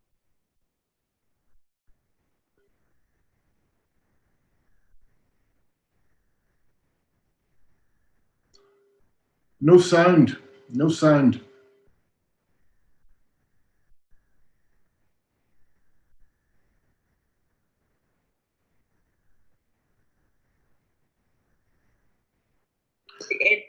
Prosthetics in 2001 from Cambodian School of Prosthetics, which currently we call Department of Prosthetics. I graduated as the PNO in 2009 from La Trobe University, Australia. I started working in Department of Prosthetics in 2003 until now. So, what I'm going to talk in this presentation, there are a few points that I'm going to cover. First of all is introduction about the Department of Prosthetics. Second, instructional method prior to COVID-19. And then instructional method during COVID-19.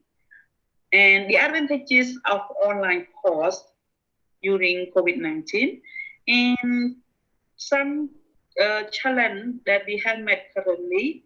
And the last one is the area to improve. The Cambodian School of Prosthetics, currently we call Department of Prosthetics. This school was established in 1994 by the Cambodian Trust, collaborated with the other rehabilitation NGO in Cambodia for the sustainability PNO service in Cambodia. Until 1997, CSPO was accredited by ISPO as the ISPO Category 2 training program in Cambodia. 1998, CSPO was opened the door to accept the international student. The first international student came to study at CSPO. There were 2 students from Laos. Until now, CSPO or DPO, we have accepted the students come from 25 different countries around the world and region. And CSPO also the school which recognized by ISO since 2002. So these are our staff at CSPO. Okay, talking about the method that the delivery prior to COVID-19. So CSPO or DPO, we use the face-to-face teaching program around 99%. As the other small percentage we use as give the student the group assignment or group discussion. So in our curriculum, we can see that 30% of the course is theory, and the rest, 70%, is practical. So this is the picture of the student while they have the online class during COVID-19. So as COVID-19 affects to many countries around the world, including Cambodia, so in March 2020, Cambodian government announced to suspend all the training institutes in Cambodia to suspend face-to-face program, and then convert to all the training program into online. In that time, SPO also convert our training method to online as well. Regarding to the theory, we have different methods to deliver the theory to the student. We have the presentation, PowerPoint presentation that we posted on Edmodo, so the student can download from the Edmodo platform to study. After that, we have the schedule for live presentation with the student through Zoom and Google Classroom. And during this live presentation, we do the recording of the live presentation. So the student can review the session after the live presentation. And also we have developed the video of demonstration and post it to YouTube. After that, we link it to Edmodo, so the student can watch it again and again about the demonstration of the production. And for the communication and monitoring, we use Edmodo for sharing the results. We use Facebook Messenger for communication, general communication, and also we use Facebook Live when we have some practical session. Regarding to the practical project, DPO have contacted the sending organizer to identify the clinical mentor or supervisor to supervise the student. And then we have the live session with demonstration, so the student can attend or can see the live session with demonstration from the lecturing team. And then after that, they can produce the device according to the clear instruction from the lecturing team under the supervision of supervisor or clinical mentor. After they have the device, they have to do evaluation through online with the lecturing team. At that time, the clinical mentor or the supervisor can take some record of the student doing evaluation with the lecturing team. In case if there is some internet connection disturbing, the lecturing team can review the video recording to evaluate the student. For the continuous and summative assessment, we have to assess the students through different methods. So regarding to the written exam, we post the test or written test on the Edmodo with the setting time and setting the schedule for the student, and the student can attempt the written test in Edmodo. So for the practical exam, we do through online by doing the presentation and demonstration. And for the final exams through online, we have the panel, examiner panel in SSPO, and we have the live session, we have the online exam with the supervisor in the different country.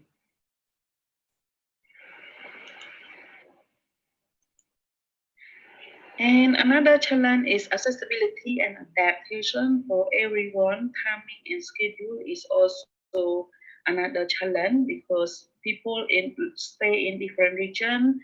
They have different time zone, and like the hosting institute or our institute in Asia, but we have a student in Africa, something like that. And also access to computer and internet is another challenge because the connection, especially during rainy season or monsoon, is very difficult because the internet can be come up and down. So it is not clear when we have the discussion or we have live presentation. And e-learning provide the theoretical and training related to the practical session, but the student cannot apply their knowledge on the real model. If we have the on-site training, the student can have a chance to work directly with the real client.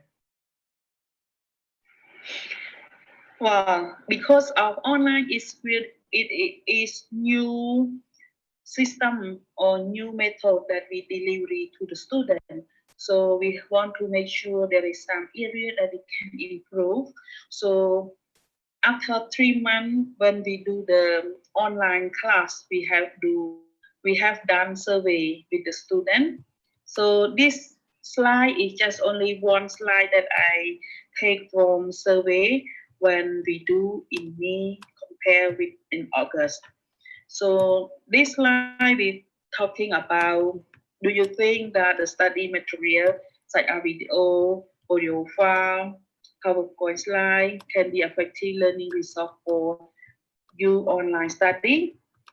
So we can see that in May, the student have 54.5 agree, but in August, we can see some improvement. So when we, in general, if we compare the survey from May and August, we can see there is some small improvement regarding to the material that we have developed. So through the challenges we have met and the survey we have done, we have found some area for improvement such as resources. DPO, we have some resources in place already, but we need to keep improve on the quality of resources. And the other thing is regarding to the capacity of our lecturing team. So we need to build up the capacity of our lecturing team to get better skill for the online delivery courses. Currently, DPO have asked all the lecturers need to register onto the futurelearn.com, which is the online resources that have plenty of courses that the teacher can learn how to deliver the online classes to build up the method of delivery online classes. And the other thing is develop more material to be available for support the online courses. So there are some more material that we need to develop more, such as video, quiz, presentation, and so on. So we need to develop more for our students to be able to support on their study. So these are the opportunities from online classes.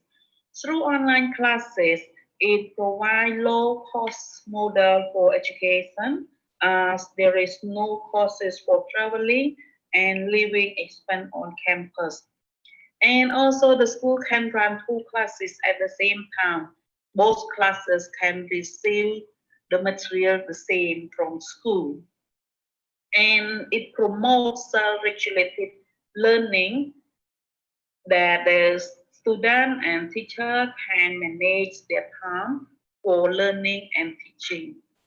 During this digital age, that everything is going online, new model for education with online system is an opportunity for DPO to provide and promote PO education online. And as the resources availability of online education can help to improve or to promote the long life learning development for everybody. And the last thing is no traveling needed. So both student and teacher can stay at home, and the teacher can deliver the class from home, and the student can join the class through online. So by less traveling, it will be less traffic and can also lead to less pollution. Thank you very much for your attention. ចាសូមអរគុណ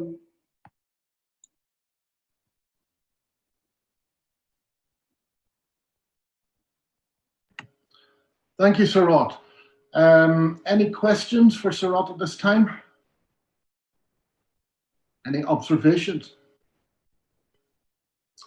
Anything on Facebook, Alan?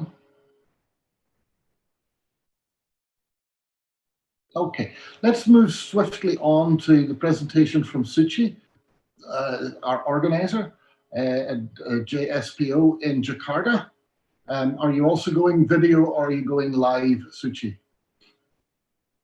Video, sir. Video. Okay. Thank you very much. Okay, good afternoon, everyone. I'm Suchi from JSPO. I'm the lecturer and also the academic coordinator. Today, I'm going to present about how JSPO adjust and modified during the lockdown due to COVID-19. So we're gonna go to the next slide. As an intro, JSPO is a Cat 1 ISPO recognized school, which was established in 2009 due to based on collaboration of Ministry of Health of the Republic of Indonesia with the Exceed and funded by Nippon. And to be to be able to get the Cat 1, JSPO should have like a 5-year study program, which is 4 years for the Bachelor of Applied Health Science, and then the other 1 year is like clinical experience or internship program, which we call as clinical attachment program. And JSPO is under Polytechnic Health Jakarta 1, the Ministry of Health, Republic of Indonesia. Because we are under the Ministry of Health, Republic of Indonesia, therefore we follow the regulation from the Ministry of Health. And then during the COVID-19, there was a lockdown order for all students issued by the Ministry of Health. The letter said that lockdown or studying from home should be started from March to 30th of June. And as a PO education, we have to modify this situation to the PO education because the PO education should still running according to academic calendar. So what we did for we planned some modification for even semester and the coming odd semester, which is from July to December 2020. And what we did was we modified the academic calendar, and then we push all theories at front, and then we gave students with the case studies, and then we also give like oral evaluation, which focusing on assessing their technical skill concepts. And then also we established new normal rules and regulation in lab, clinic, or workshops. And we did still practical and OSCE exam offline, but it's after the lockdown has ended, so after June. So we did it on July, and then when we started to the odd semester, again we did the same way, like by pushing at front all the theories, and then we also provided a student with video demonstration or simulation of all practical that should be covered in PO competency. And then we also invite a clinical instructor from collaboration hospitals because during lockdown, clinical experience was halved. So to substitute that matter, so we bring all the clinical instructor from collaboration hospital to discuss with students with online or even with offline, but still applying the strict health protocol. So these are some pictures of how the adjustment was performed. This is like for the theoretical classes, and then this is for the practical subjects of PO competency. Like this is like we can see casting for CAFO, where both students and lecturer implemented the health protocol of the new normal by putting masks, face shield, and then keeping distance. And this is like a screenshot of one of the videos we made for a student. And then this were the situation of online and offline classes. Here is like the example when the CI or clinical instructor from collaborating hospital were sharing their experience and then bring all the clinical experience in this discussion. And these were pictures of OSCE. When we did OSCE, we had several stations. So these are like representing for all section of station of what we were examined during the OSCE. However, those to know whether we need to improve or what needs to be modified more in order to achieve all the learning outcome, we have to know and evaluate those methods, right? So we did like a survey of evaluation to students and lecturers of how they perceived online learning, and all the modification was made during COVID-19 lockdown and after lockdown, but with the new normal protocol. And then we were not only evaluating PO school in Indonesia, but also Southeast Asia, because this was also presented in Week of Indonesia and Netherlands Research and Education. So I think it's nice if we could bring like a broad perspective in that presentation. So the respondent was these schools, and then the point of evaluation, we evaluate about the students and lecturer interaction, and then knowledge transfer, accessibility, and lesson learned. And the result, there were 537 respondents participated in this survey, where there were 422 students from Indonesia and 58 students from Southeast Asia, and then 43 lecturers from Indonesia, and then 14 lecturers from Southeast Asia. And the result was like all students, both Indonesia and Southeast Asia, agree that all the mentoring process, feedback process, and then clear information was effectively still being achieved during the online learning.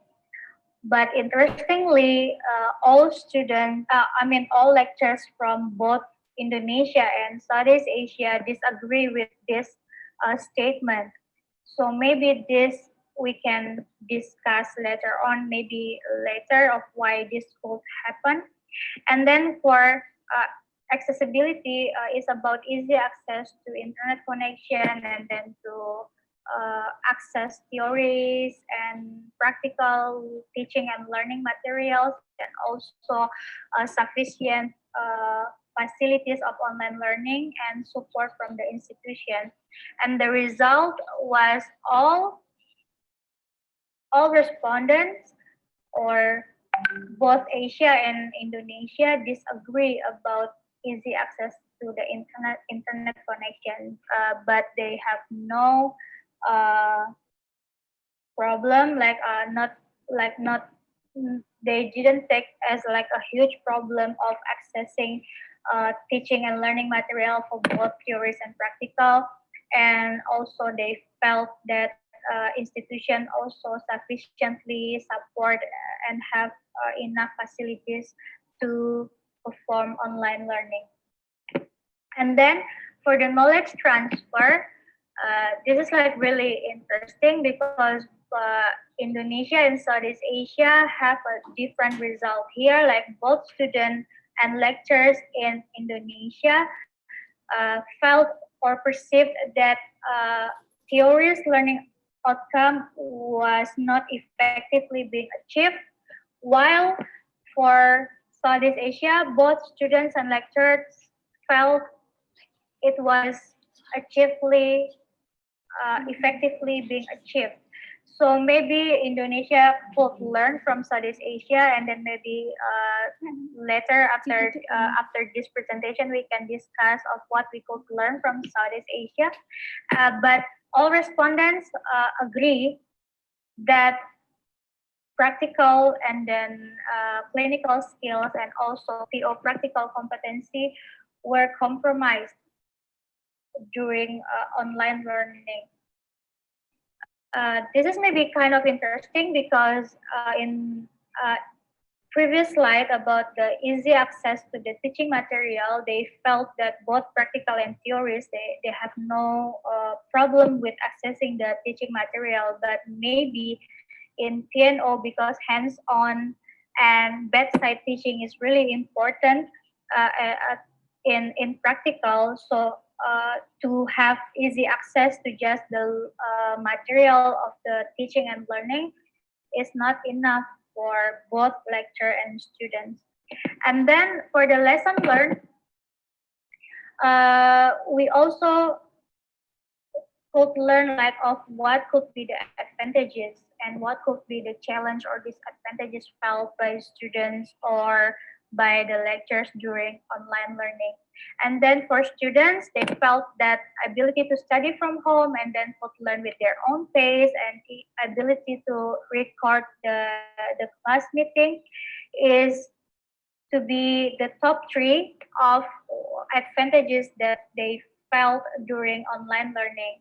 And then the challenge, they felt that lack of time to practice more about the hand and technical and clinical skills is the most felt challenge to them or disadvantages to them. And then technical problem and then also extra cost is considered to be the challenge during online learning. And the other hand, for lectures, the advantages they felt about the online learning is the ability to teach from home or from anywhere. And then by that, they can have more time to do another self-improvement or capacity building activities like joining webinar or even to do the 3 pillars of higher education, which is research, community service, which is not only teaching, and then also increase their willingness to learn about different platforms to provide the digital learning process. And then the challenge or disadvantages perceived by lecturers was the technical problem is the most challenge that perceived by all lecturers, and then they feel that they need extra time to prepare demo or simulation of practical, and then they also feel that limited capacity on digital literacy, and then or maybe designing media of learning through digital like video making and some other things. And they also feel the challenge to invigilate students during exam. So the take-home message of this survey is that online learning in PO education quite effective for theories, but not for practical, especially about when we talk about the clinical skill, the hand skill, and technical skill. And blended learning could be an alternative method of if in the future PO education maybe still need to be done with online, let's say if the COVID is not solved yet. But however, due to some challenge that has been discussed previously, like internet connection problem or technical problem or even digital literacy problem of the lectures. Those barriers maybe could be discussed more, and maybe we could do SWOT analysis so that this blended learning could be performed effectively and successfully being achieved as desired.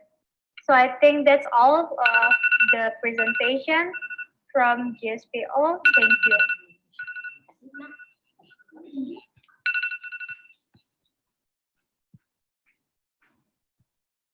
I think that's all from me, Mr. Carson. Finished right on time. Thank you very much. Now, we're about 15 minutes late at the moment. So if you can save your questions for Suchi until the end, we can maybe get caught up a little bit in time. Is that okay, Suchi? Yeah, it's fine. We can move to another presentation. I think the next is Mr. Marco, right? I will play his video because he said he's having unstable connection. If you can present that, that's fantastic. Thank you, Suchi.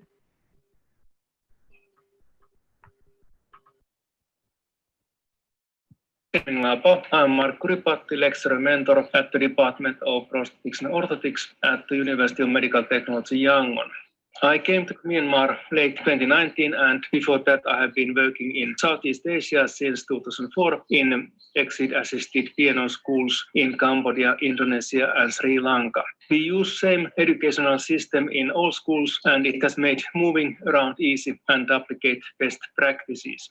The University of Medical Technology, Yangon, UMT, provides 4-year bachelor degree in medical technology. The first year is foundation year for all students, and major studies as prosthetics and orthotics starts from the second year.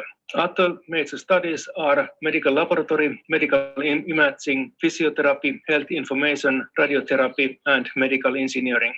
The Department of Prosthetics and Orthotics at University of Medical Technology, Yangon, was established by assistance from Exit and Nippon Foundation to get at first trained piano professionals to provide services, and some of them trained to be piano teachers. The first intake of piano students in Myanmar started in January 2015. The current is the 6th intake, and 3 intakes have graduated from piano department. We follow the guidelines from UMT, Myanmar government, and we are accredited as Category 2 training institution by ISPO. Here is the front side of the piano department building, same from the side view. Today, after rainy season, it looks greener with some flower and a piano man. The main UMT building is about 200 meters further ahead. UMT main building. From the side view to the entrance, where you find administration for all departments. When we enter the piano department, it looks like this when there were students with the devices they had made. When we go further down, there is a big hall which is used, for instance, for written exams. And when we go further, there is workshop area, but everything is empty now and there's no students. Because there are not yet trained Myanmar teachers in piano, we have to run the department by foreign teachers since the beginning. Most of the teachers have been from Cambodia because systems there are similar, and it has been easy then to run teaching here. Now Myanmar pianos are studying in Thailand, and hopefully after 2-3 years they start to take over the department and it will be localized. In the picture right low corner, there is junior group that would be the first Myanmar trained piano teachers. Before COVID-19 time, we had already quite well established run 2nd, 3rd and 4th year classes in theory and practical sessions as ISPO required. But it was a big change when the first COVID positive cases were found in Myanmar 24th March 2020. All students were sent to home. Universities and other schools were closed immediately. Government wants to protect undergraduate students from COVID-19 virus. Also, all Cambodians went home because it was just 1 week before April holiday, and it was looked like all airports should be closed. I remained in Myanmar because I felt it's safer here than start a long journey to home. It was a shock because no one was prepared for online training or had experience of it. In Myanmar, no one had done any online training, and it is not yet officially accepted in the ministry. So what to do next? There were so many online training systems and programs available in internet. I tried to find what would be appropriate to use here, and it was really confusing. There were some plans from university to start to use Moodle, but that didn't work, and now there's no plans from UMT, and we have to find ourselves how to provide online lessons to students. However, syllabus and competence requirements are still same. They have not changed, but now we have to think how to implement training in this different situation. In online, we have to find ways to use same constructive methods to build training towards more complicated tasks. This is what students should do, learn to make appropriate devices to each patient. But how to learn practical skills in this situation when they have to stay at home? Now students have been 8 months at home, and we have had only online studies with them. 2/3 of all practical sessions are missing this year. Online studies can support students in gaining competence in the field, but currently online tests results are not considered valid according to rules from government. However, it is expected to change, but big problem is still that how to study practical issues when students are not at campus. Sticky rice competition between teams from different departments builds team building in the student community and collaboration. Same within department when we welcome new students. Team building is also important in online learning, and now we have to find new ways to do that. I made survey to teachers and students asking what were their obstacles with online sessions and what suggestions. Answer percent was only 37.5 from teachers and 35.3 from students. But I think that answers reflect quite well of others' opinions also. Teachers answered about obstacles in organizing online teaching like follows. How to keep students interact to the lecture. Not all students logged on scheduled time. Poor internet connection and its stability. Many students use mobile phone that cannot access online material. Most students do not have laptop for study. Cost of internet data and its limitations. At the first time teaching online, there are some challenges for lecturer. Lack of online teaching materials and tools, lack of experience to teach online, need to spend a lot of time to learn those things. Lack of experience how to manage the class through online. 3 main obstacles from students to follow online classes were poor internet connection, unstable electricity, and noises surrounding. Because no practical, it's difficult to understand. No laptop. So when making assignment with phone, they said that there's not enough space and it's painful for eyes to see long time. Due to poor internet connection, students said that they cannot join the class on the right time. They cannot interact properly with teachers and other students and answer the questions. Other problems were that it was looser concentration than during physical class. It is difficult to focus online lesson. Some said that the English is so weak that they cannot understand online classes well. Extra cost for network and data to join online lessons. And sometimes they said that it's difficult to join live discussions because they have duty to help their family because they are living together with parents during COVID-19 and no more alone in the hostel where they can concentrate on studies. One problem was difficulty adjusting their time between group members to prepare presentations and also to find sources for presentations. Teachers' suggestions to improve implementation of online teaching were to get training on how to teach online and how to manage online classes, develop the online teaching material and tools, specification on people who are responsible on online project. There should be own platform consists of classrooms, library, storing, learning sources, and so on. Video demonstration should be clear in all plans and step-by-step with clear explanation. Teachers should have knowledge of online teaching delivery, increase frequency of live presentations. The teachers should have clear knowledge of how to measure the student learning outcomes. Practical projects should be done through animation software if possible. Students had many suggestions to improve implementation of online lessons. Instead of doing online exam, asking to do assignments about some topics is better for them. Instead of making assignment, quizzes are okay. The answer depended if they had laptop in use or not. More questions and answers session get more connection. Asking questions and give points according to the level of questions after every lesson. So more interaction.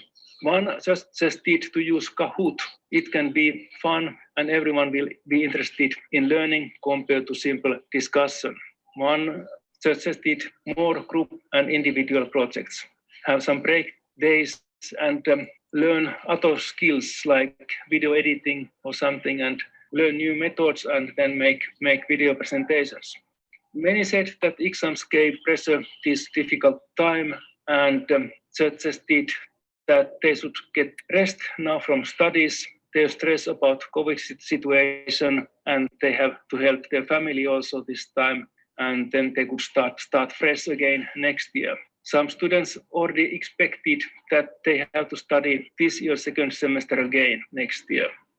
25% of students answered that they use both laptop and mobile phone to follow online lessons. Second year students have least laptops and fourth year has most of them. 75% answered that they have only mobile phone to follow online lessons and do assignments. I think that 90% in second year has only mobile phones. And that limits a lot what we can do. There are a lot of limitations if only online studies are available, and we cannot do practical works, which are essential element of the all P&O studies. Especially when the most students have only mobile phones to follow lessons. I feel that in online studies it is important how we can create interactivity and engagement with students. For that we need good repository from where we can search material, platform, how to deliver it, and system for live sessions and tracking learning. This might be easier and more organized in the countries like Indonesia, where online activities are recognized by government and several online platforms available.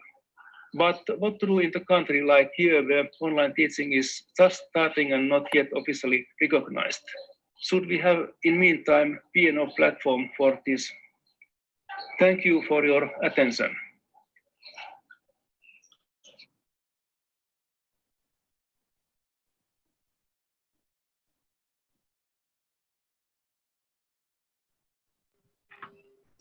Thank you, Marco. Thank you, Suchi, for running that presentation.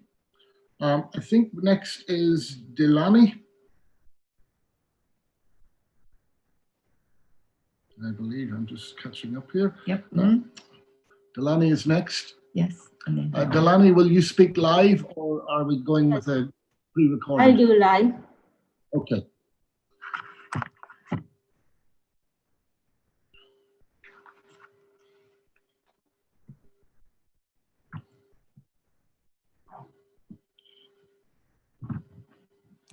My presentation.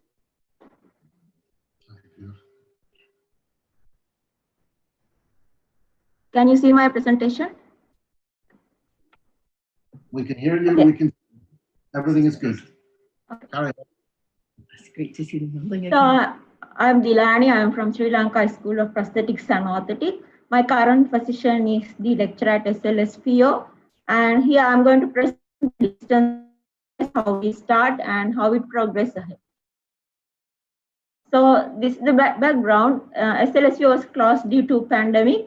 So all the students were sent to their homes back, and then the students from Sri Lanka Army, they returned to the camps, and the country was locked down. So Ministry of Health informed us to initiate distance learning program. And at that point, we did a situational analysis. So the situational analysis at the time of SLSPO was closed. It's the 16 March 2020, and we had 2 intakes. Intake 2017, they are third years, they were in the clinical placement, and the intake 2019, they are the first years, they were on the academic module. And all the civil students, as they are fresh high school leavers, they had free time to study anytime, and all has internet facilities with smartphone or laptop. And our special considerations goes to the Army students. They were in the COVID-19 quarantine operation centers. They had duty-free hours, 9 a.m. to 11:30 a.m., 2 p.m. to 4 p.m., and then after 10 p.m. to 4 a.m. These are their duty-free hours. So all of Army students also have smartphones with internet facilities, and also they are able to find place for study.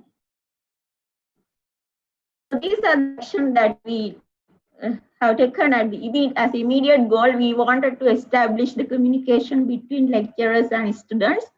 So for that, we create 2 WhatsApp groups for intake 2019 and 17, and also 2 Gmail accounts in order to start communication. Then we start planning and design as immediate action. We select free platform that we can use. So we choose as a Google Classroom, and then we choose a Microsoft Teams app as to use the live lectures. So this has advantage. It allows recorded lectures to be available in the app for later review. So here you can see the Google Classroom platform, and we have uploaded materials to the classroom.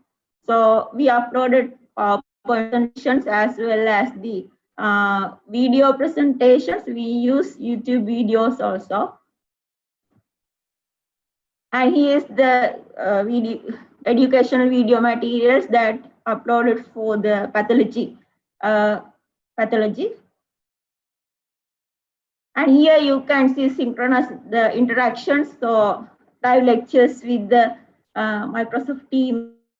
So this is a compulsory class hour because, but this class hour is flexible, but it's compulsory because it's a order from the Ministry of Health. Now these students are participating for pathology lecture. And here is the clinical case discussion with the DS.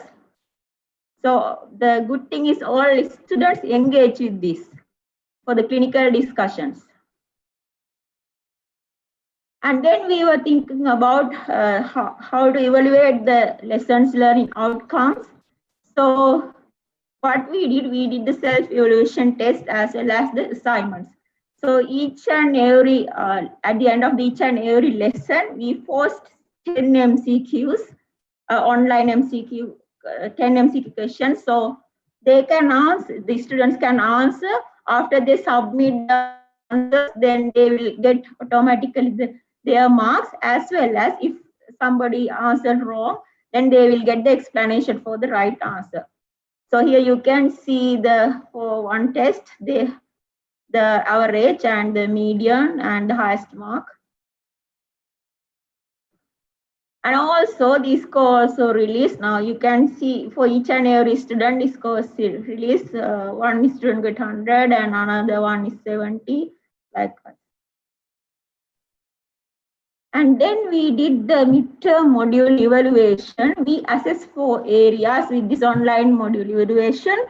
So the learning and teaching aspect, and the organization and management of the online module, and the assessment and feedback, and students' satisfaction. So here you can see at the part of organization and management, this you can see this question. The module is well organized and running smoothly. Nearly 66 agreed and 33 strongly agree with it. It's quite above average. And the next question was like, Google Classroom is used in a way that supports my learning for this module. So around 44% is strongly agree, 44% agree, and 11% was in neutral. So this is their feedback, and we ask, please tell us about any aspects of the module that you would like to see improved. So you can see they have given feedback, need group discussions with friends. Current progress to conduct the module is good. I don't see any bad thing. However, it is good to have a small quiz daily after the lectures, as it helps to memorize the things that we learn. And another student says, if you have a quiz for each lecture, it will very helpful.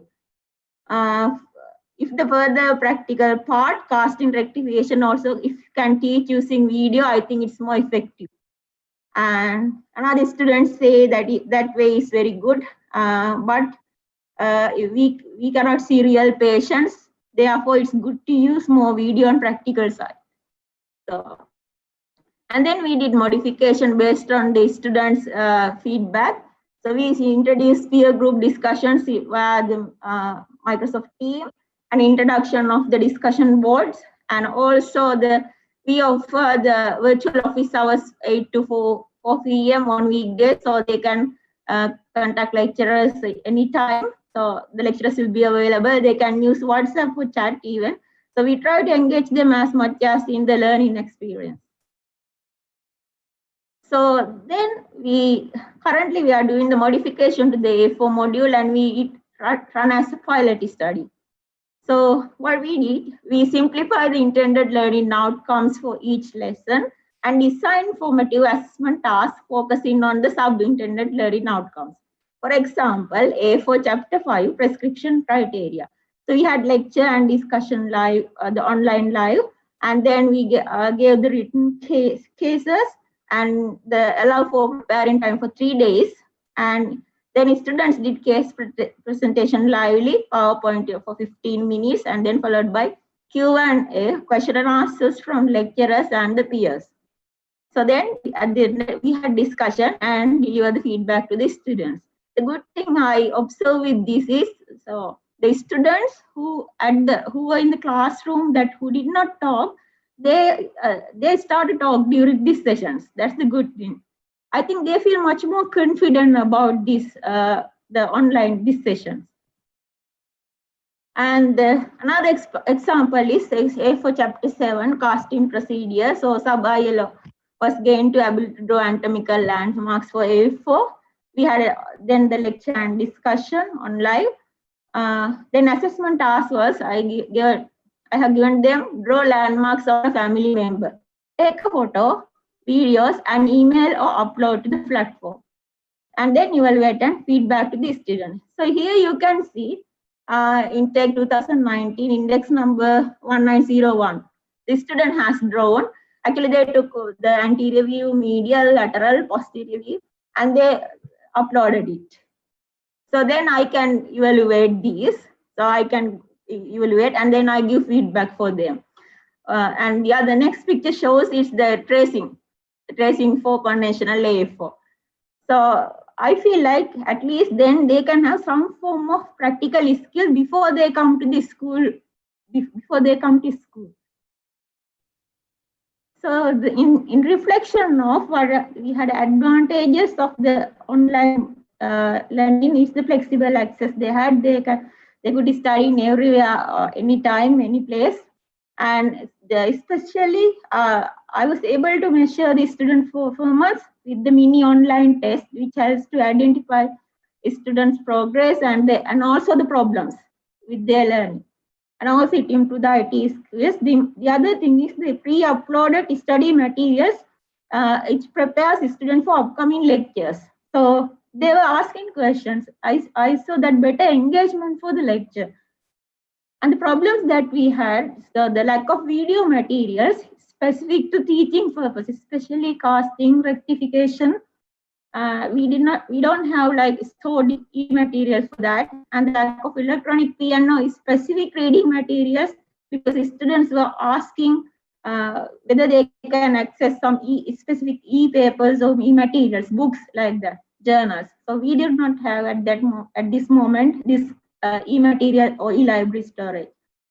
And some students, especially from the middle part of the country, they face sometimes the poor internet connection. However, they were able to catch up the lectures, the recorded lectures. The recorded lectures they were able to catch up. And the other thing is the unable to gain practical skills and hand-on experience for novice students in the field. So future, there's a need for developing blended learning model framework for PO education, and it matters the quality. So and also we need to develop the high quality educational online resources. The content for e-library videos, and also need for developing models. So for casting, for example, casting like developing stumps and developing online assessment techniques. We have to pay much more attention, like minimizing plagiarism. For these things, we can incorporate technology. And the SLSP is under Ministry of Health. The Ministry of Health is the regulation body. So the Ministry of Health has 36 training schools they have to regulate. So they are applying the common background, the common way for these schools. So we have to send weekly online timetable schedule to the Ministry of Health, and there are compulsory class hours, and they monitor student attendance for online classes, because even though they are in the homes, they are paid, students are paid, and the now ministry is working on the integrating into a common platform to Moodle. And yes, we had a discussion on establishing webinar room with video facilities at SSPO. So they are working on that. So we reopened the school end of the June, and then when we reopened the school, we had for the third years who were in the clinical placement, we had the safety precautions training program with the hospital infection control unit. So nurses trained them, and then after that, the students started again the clinical placement, and then they with the adhering to the safety guidelines.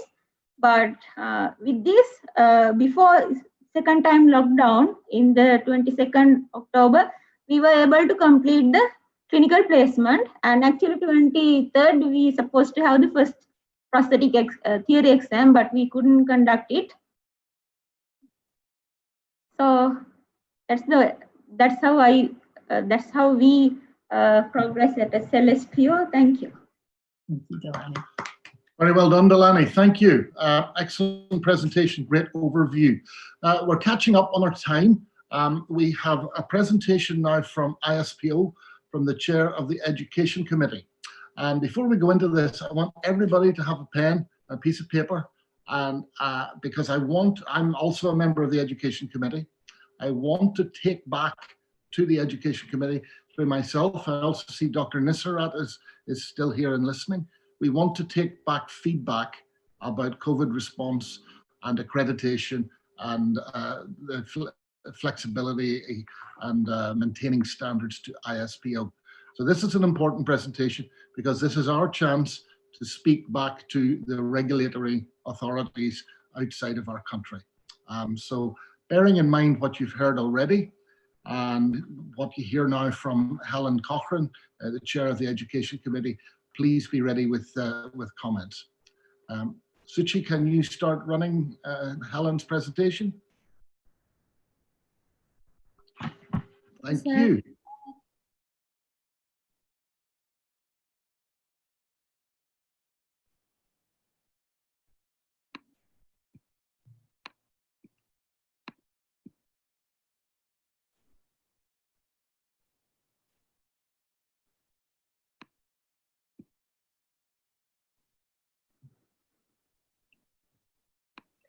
Thank you for inviting me to talk to you today about prosthetic orthotic programs in the area of COVID and how ISPO is doing the necessary changes. I'd just like to start first with a little bit of background. As I'm sure you're all aware, the importance of assistive technology has never been more clear. We don't begin to meet global need, and it's only projected to get worse. The World Health Organization stated in its recent service standards that without action, access to prosthetic orthotic services will remain inadequate, uncertain, or at the point of crisis. These trends come as no surprise to ISPO. They were first identified in the late 1960s and have persisted as the population of users has grown. In addition, with ever-expanding technologies, the need for expertise has never been more crucial. ISPO has long recognized the starting point for access to quality service begins with education and should be seen as a priority area if we are to ensure that all persons with disabilities receive access to appropriate care. ISPO has been working to promote education and service standards for almost a half a century. Setting out its first education standards in 1992, and in 2018, ISPO introduced updated education standards to evolve with the profession and the world that it serves. ISPO standards aim to be facilitators of quality service and help education programs to develop to meet the needs of users. They take into consideration the changing global landscape with increased collaboration across geographic regions, institutions, and disciplines. The increased access and need for evidence, as well as the evolving role of various professional profiles. In revising its standards, ISPO has reviewed and restructured its approach, assessing programs to not only ensure that they are facilitators of quality services, but can be used in advocacy, communication with respect to PO education, as well as a tool for clarifying the various orthotic prosthetic occupations. As a global actor, ISPO aims to ensure that its standards are transferable to a range of settings. Standards aim to align with the International Labor Organization's occupational structure, transnational education frameworks, and to maintain its subject-specific expertise to support program development. Alignment with higher level structures and education frameworks aim to communicate not just the educators and clinicians, but policymakers and funding agents. Prosthetics, orthotics, and other assistive technologies are impacted by a broader context, and our standards aim to recognize that. While COVID has disrupted the normal delivery of education programs, the rationale and the need for the standards as they exist has not changed. ISPO will not ratify its standard. However, the format is open for a range of models to be considered appropriate. Anecdotally, we know that programs have implemented a range of solutions to ensure the practical elements of teaching that are most likely to be disrupted remain a key part of training programs. Competency-based internships, focused practical exposures repeated through multiple small groups, task-based assignments that build knowledge and skills have all been adapted. Prosthetics Orthotics has always been a unique blend of art and science, and programs need that to continue since the needs of users has not changed. Each program has a unique set of circumstances to consider, so ISPO cannot give a single directive as to how programs must adapt. Therefore, each program must use its expertise and resources to find a solution that maintains its quality. So where are we now? ISPO shifted its focus in the first half of 2020 to supporting programs and services in managing their response to COVID, generating recommendations for reduction of risk for those centers that would be staying open to provide these much needed services. The guidelines are available on the ISPO website in 9 languages if you still need them. At present, the site visits are currently suspended. However, programs have continued to work through the application process, and reports are being assessed by ISPO Education Committee, Accreditation Subcommittee, and auditors. Going forward, audits will have a new approach, a blended view of programs, with a review of the submitted self-study documentation, a request for additional details by auditors as needed, meeting visits, and a facilitated site visit so that there's no need for international auditors to arrive on site.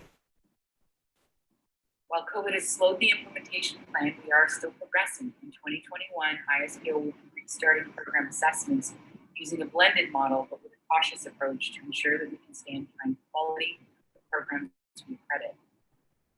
ISPO is launching a survey to benchmark the impact of COVID on programs. Once results are in, it may be possible to speak more specifically. Until that time, programs should continue to collaborate and communicate with ISPO as needed. Things to remember are the timeline for program accreditation. Programs must formally apply 12 months before they wish for the audit to take place. All audits should coincide with the final exam that assesses the student's subject-specific knowledge of prosthetics and orthotics. ISPO will then begin the administrative process to identify appropriate auditors and prepare for the audit.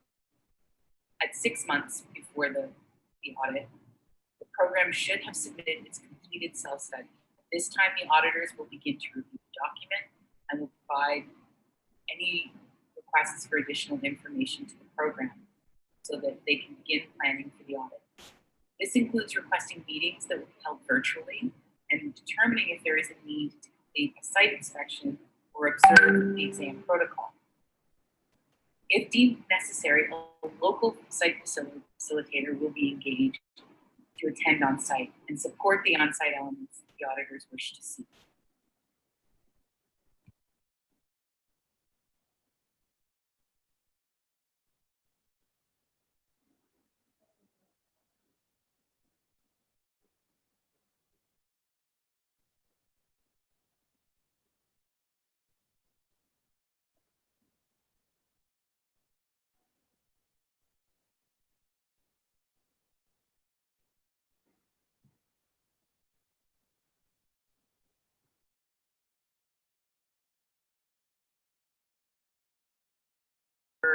Auditor accreditation process, and it will not be used as a punitive measure. We would like an honest response from our programs to ensure that we have the best understanding of where programs are today. Programs should record and review the effectiveness of their activities, develop a plan to mitigate deficiencies, and expand effective items into their ongoing program. ISPO is here to support, promote, and ensure the quality of service. If you'd like to learn more, visit us at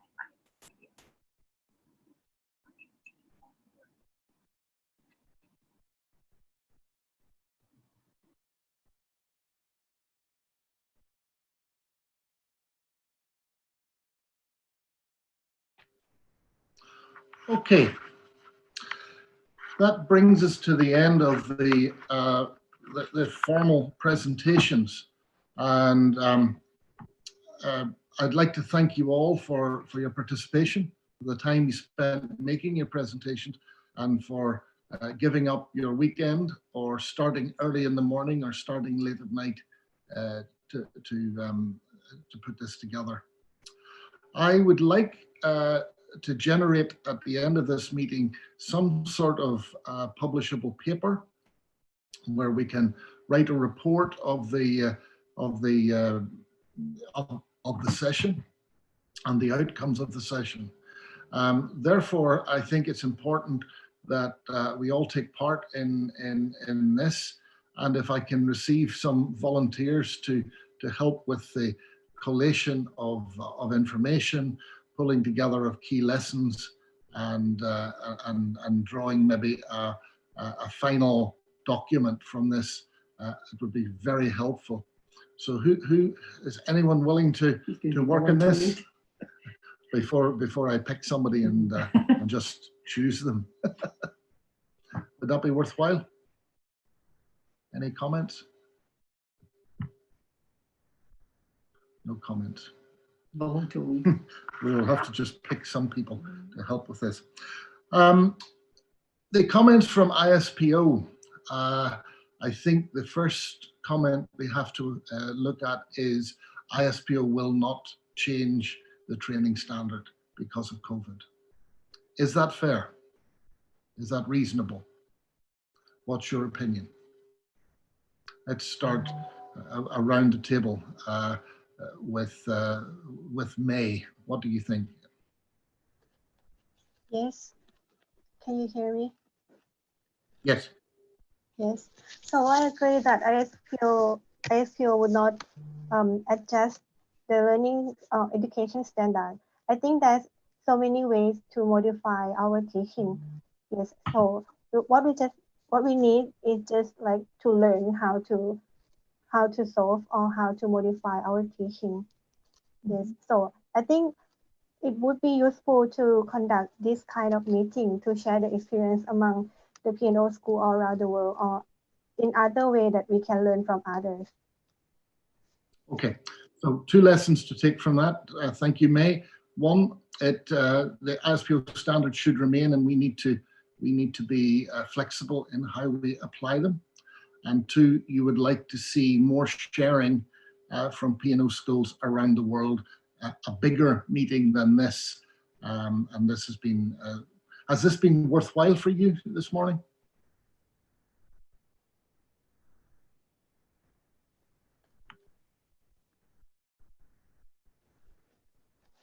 Yes, very useful. Thank you. Okay. And I think not only sharing, I think some collaboration would be useful very well as well. So SSPO, that since the COVID, we have many collaboration with other schools internationally. So including the school from Japan, school from Sweden, or the Netherlands. So we share some resources and we share some idea of how we can maintain the things to going on like without interruption. And also we developed something new. For example, the virtual exchange program. So we done that with the Japan school for the extracurricular activities. And we just start the same program, but for the academic activity with the John Hopkins University, Sweden. So we think that this kind of thing should come up like more and more in the future. Okay, thank you. Excellent point. Excellent point. Let's take some comment. Who's next? Delani?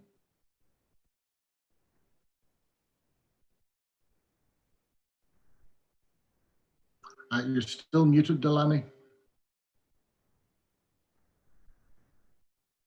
So I think based on the existing modules, so we have to redesign.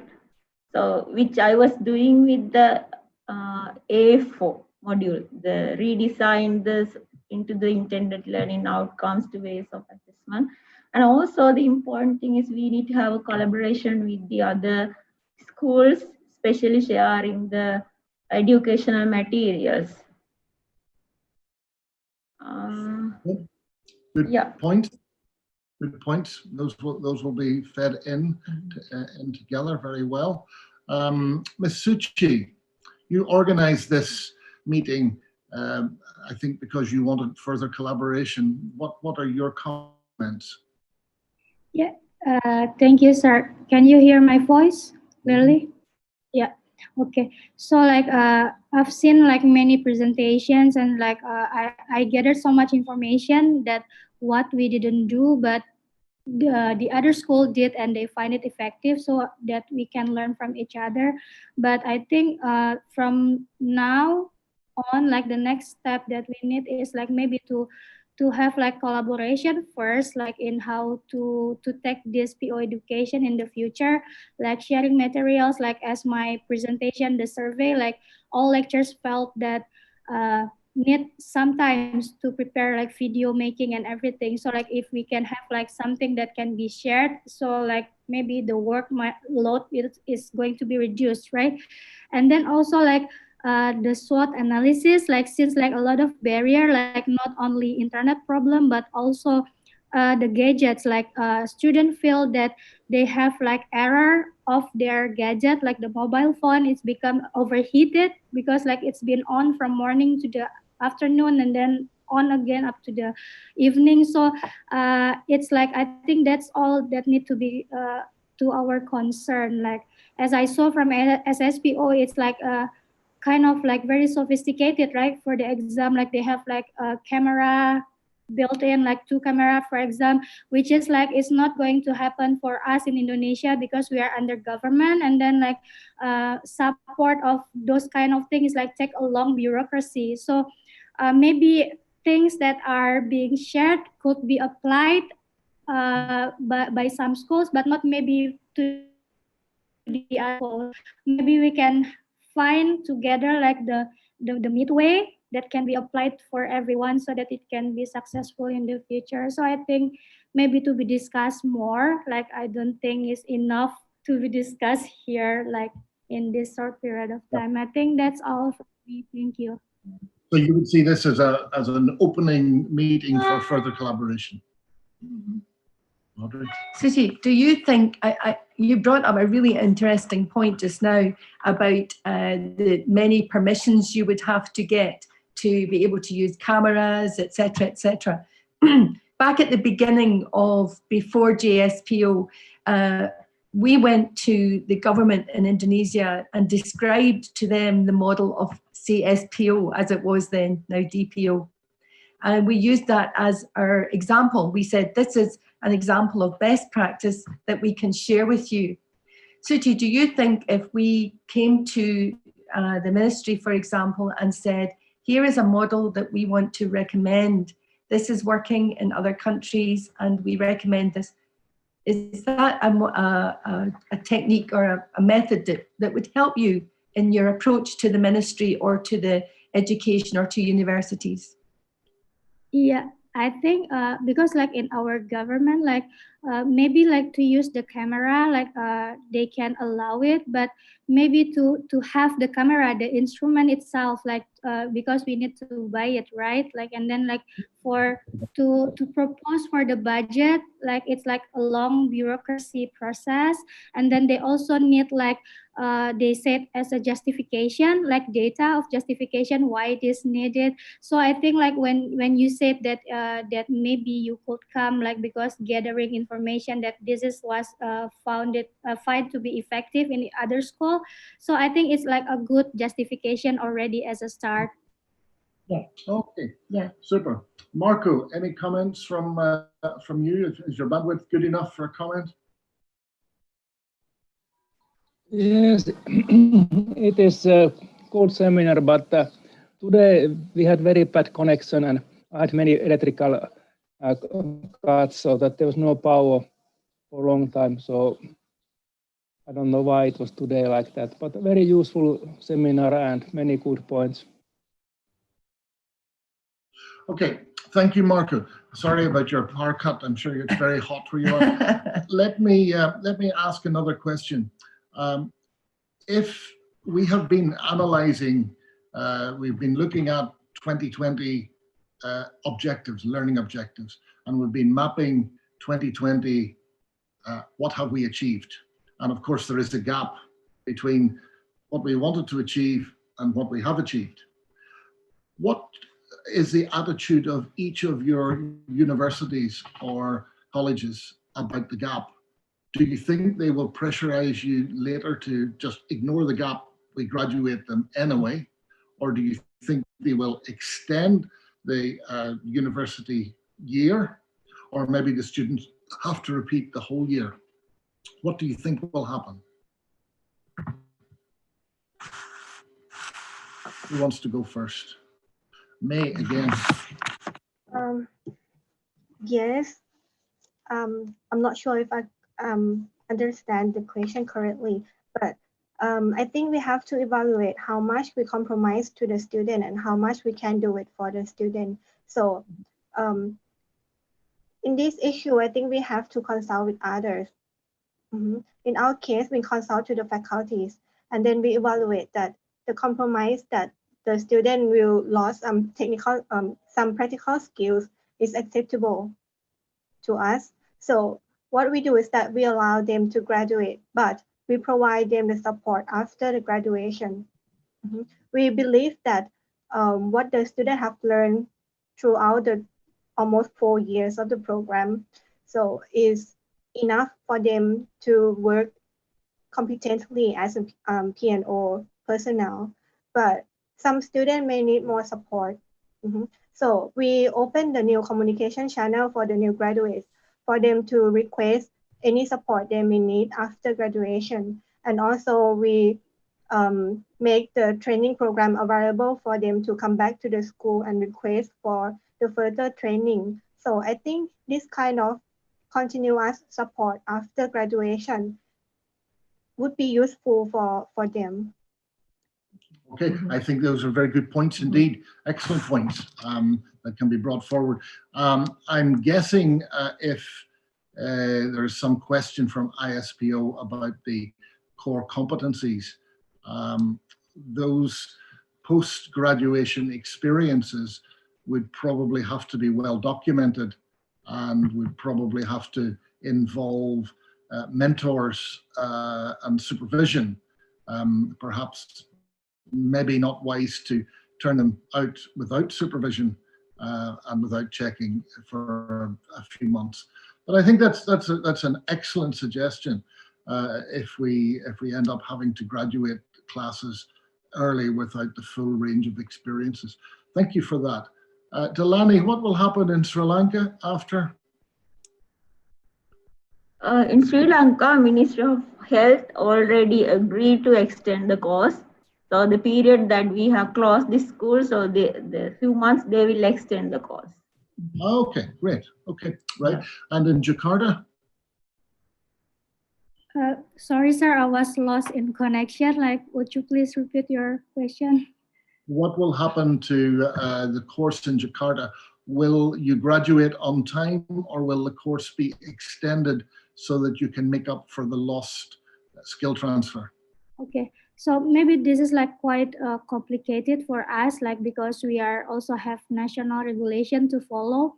Nationally, like our Minister of Education has already issued a letter that's saying like all class of 2020 should graduate on time, regardless of what the situation occurs, like because like we have to switch to the online, so we have to follow that regulation because we are under the Ministry of Health, right, like under the government.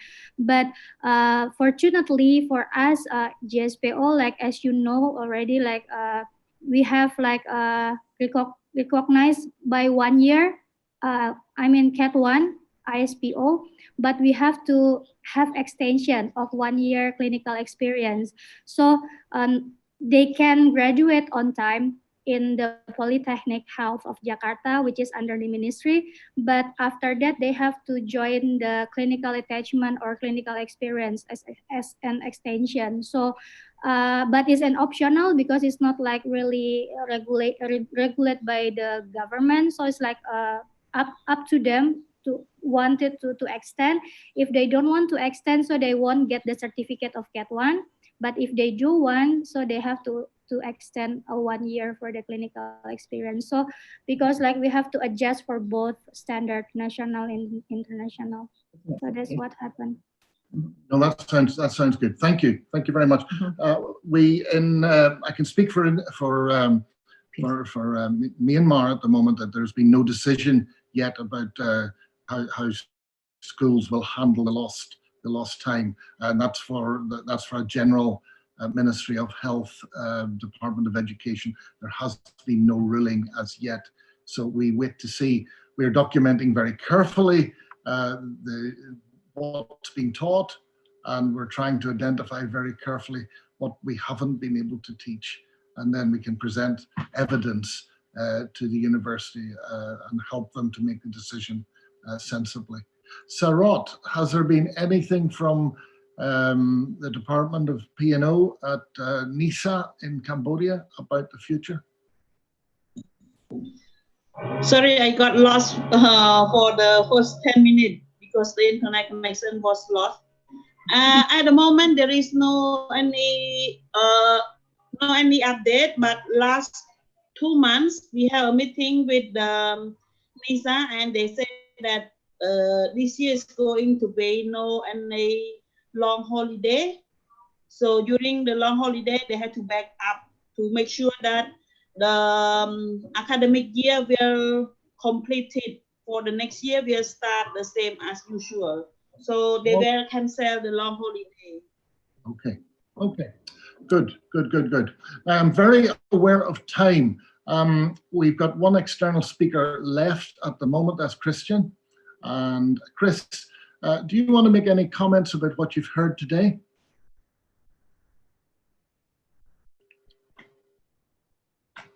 You're muted.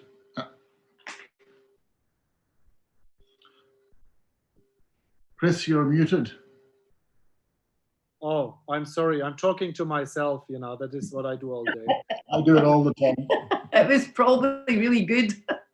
Hey, at least I'm a good listener to myself then. No, what I appreciate here, yes, Carson, please. It's the most common phrase in the English language today. You're muted. You're muted. Yeah. Yeah.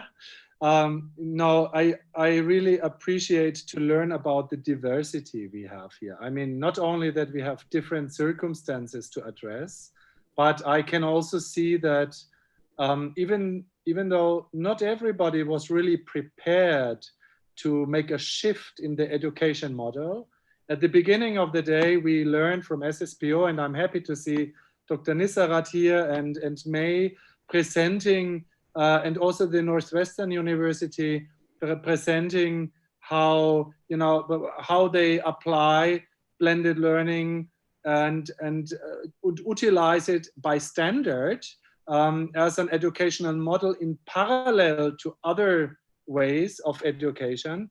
And I also see how hard other groups work around the world really to find answers. And I applaud you.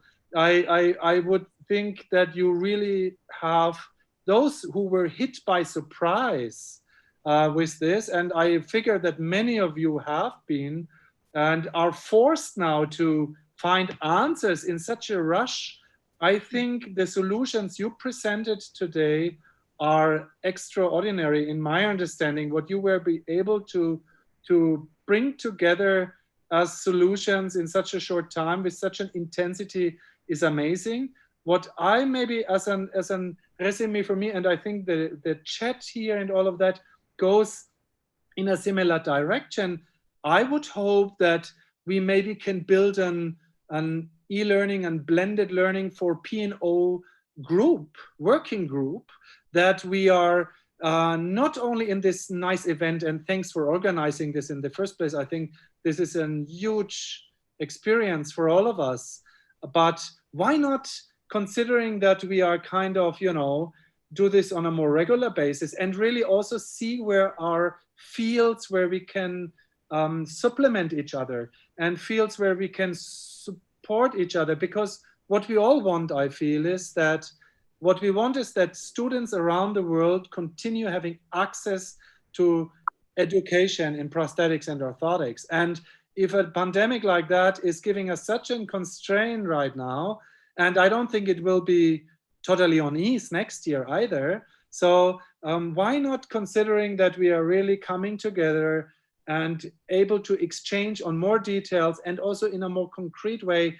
that we have a platform eventually that we create for us, where we can, you know, be constructive in the exchange in a broader or in a more detailed sense than we do here. From my perspective, from human study, we are happy to share anything we have.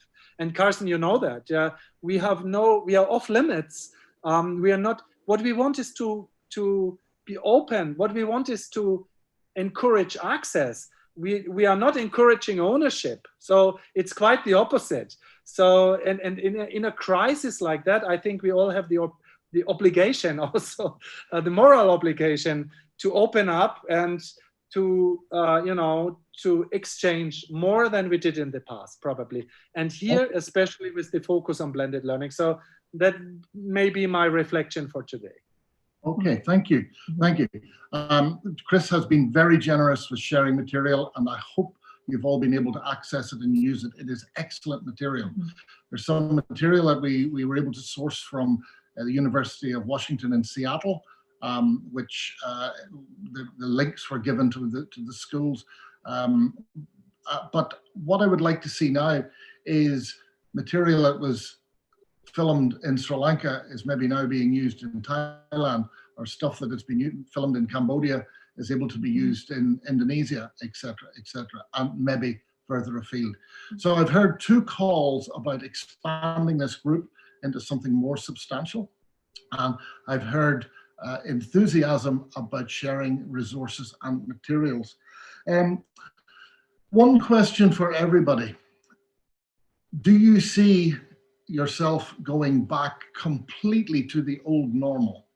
Or do you see yourself integrating more blended learning, like with Chris, like with Northwestern, Do you see you using more integration, more of video and online teaching with your students in the future after COVID?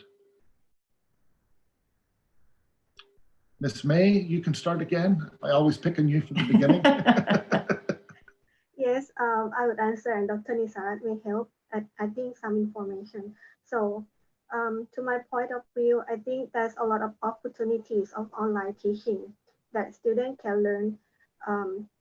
We used to have that, but just for like additional, not the compulsory. But when we have to make it like a core for the students, so I think we can continue that in the future. Yes, the student also feedback that they somehow happy with the online session because of its availability, the flexibility that is the norm of the new generation. So I think we may remain some of the online teaching and mix it with the on-site classes. Yes, so I think we support the student with the study pace that is quite individual, since Suki have already presented that the student love to learn, like follow their own preference. So I think this is a good point for the online teaching. However, we have to make sure that the evaluation criteria is there and not compromise with the knowledge and the skill at the end point of graduation. Delani? Ms. Delani? Yes, I think we should go for blended learning, and also Ministry of Health encourage us to go for blended learning because they have 36 schools under the Ministry of Health. So they already inform us, even the post-COVID, just look for to improve this blended learning program. Excellent. Sarot?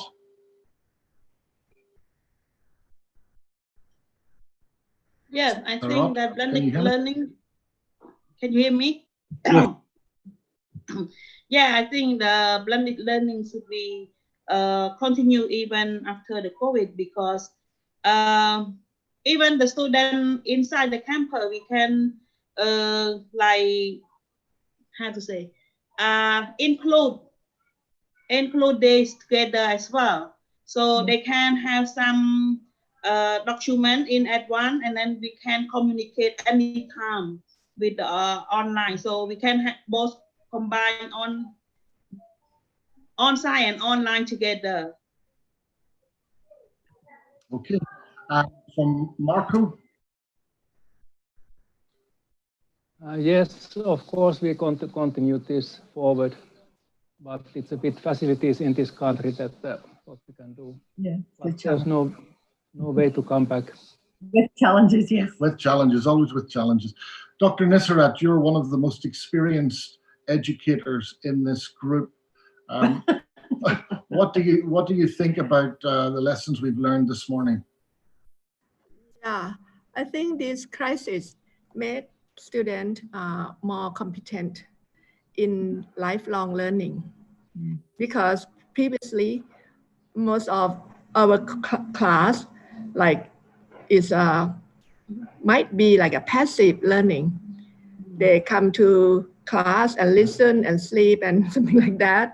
But right now they have to be more active to assess their own knowledge.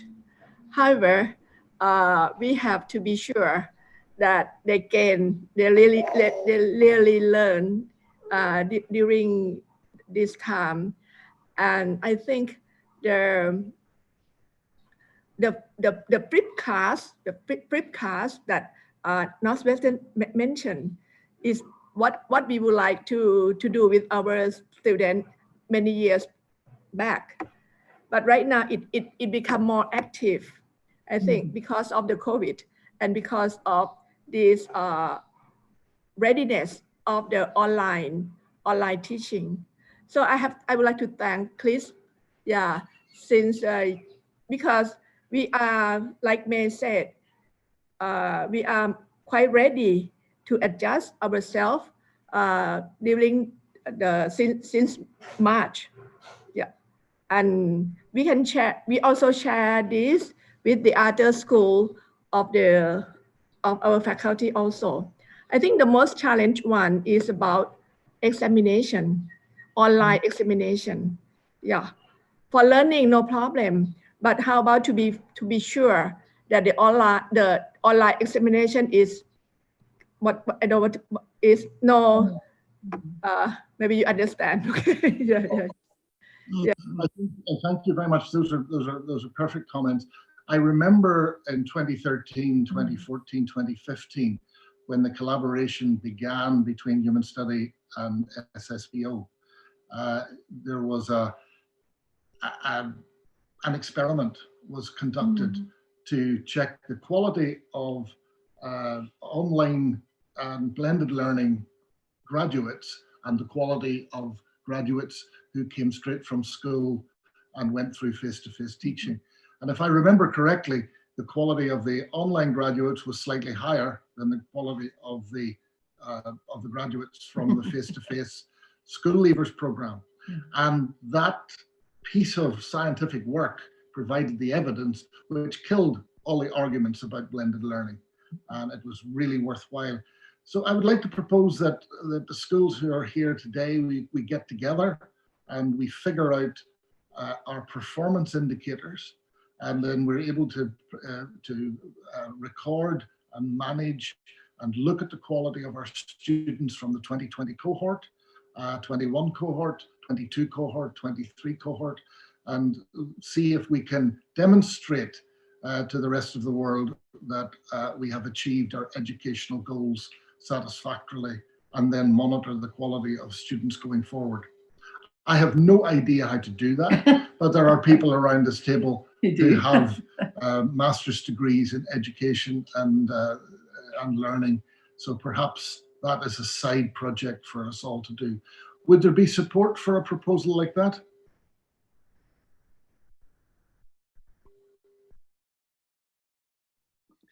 Absolutely. Yes. So we have to look for some resources to try and monitor this. Okay, well, we put Dr. Nissarat. Does that worry you? You look. What do you want me to do? I'm just looking to see if there is support for a 2 or 3 year monitoring program to try to follow the quality of the cohorts of students who have been impacted by COVID. To make sure that they arrive with the right skills and the right attributes. Evidence. Yeah. Yes. Suchi, you already started it, kinda. Yes, sir. I support that idea because, like, as I already started with this small survey I made before, so I think we can use that as a platform to start forward for the next level and expand it more. Alana, you happy with that? You're going to be looking for a master's research project in that might be helpful. So, Rob? Yes, I'm happy with that. Okay, well, look, it's time to finish. We're about half an hour later than we kind of hoped.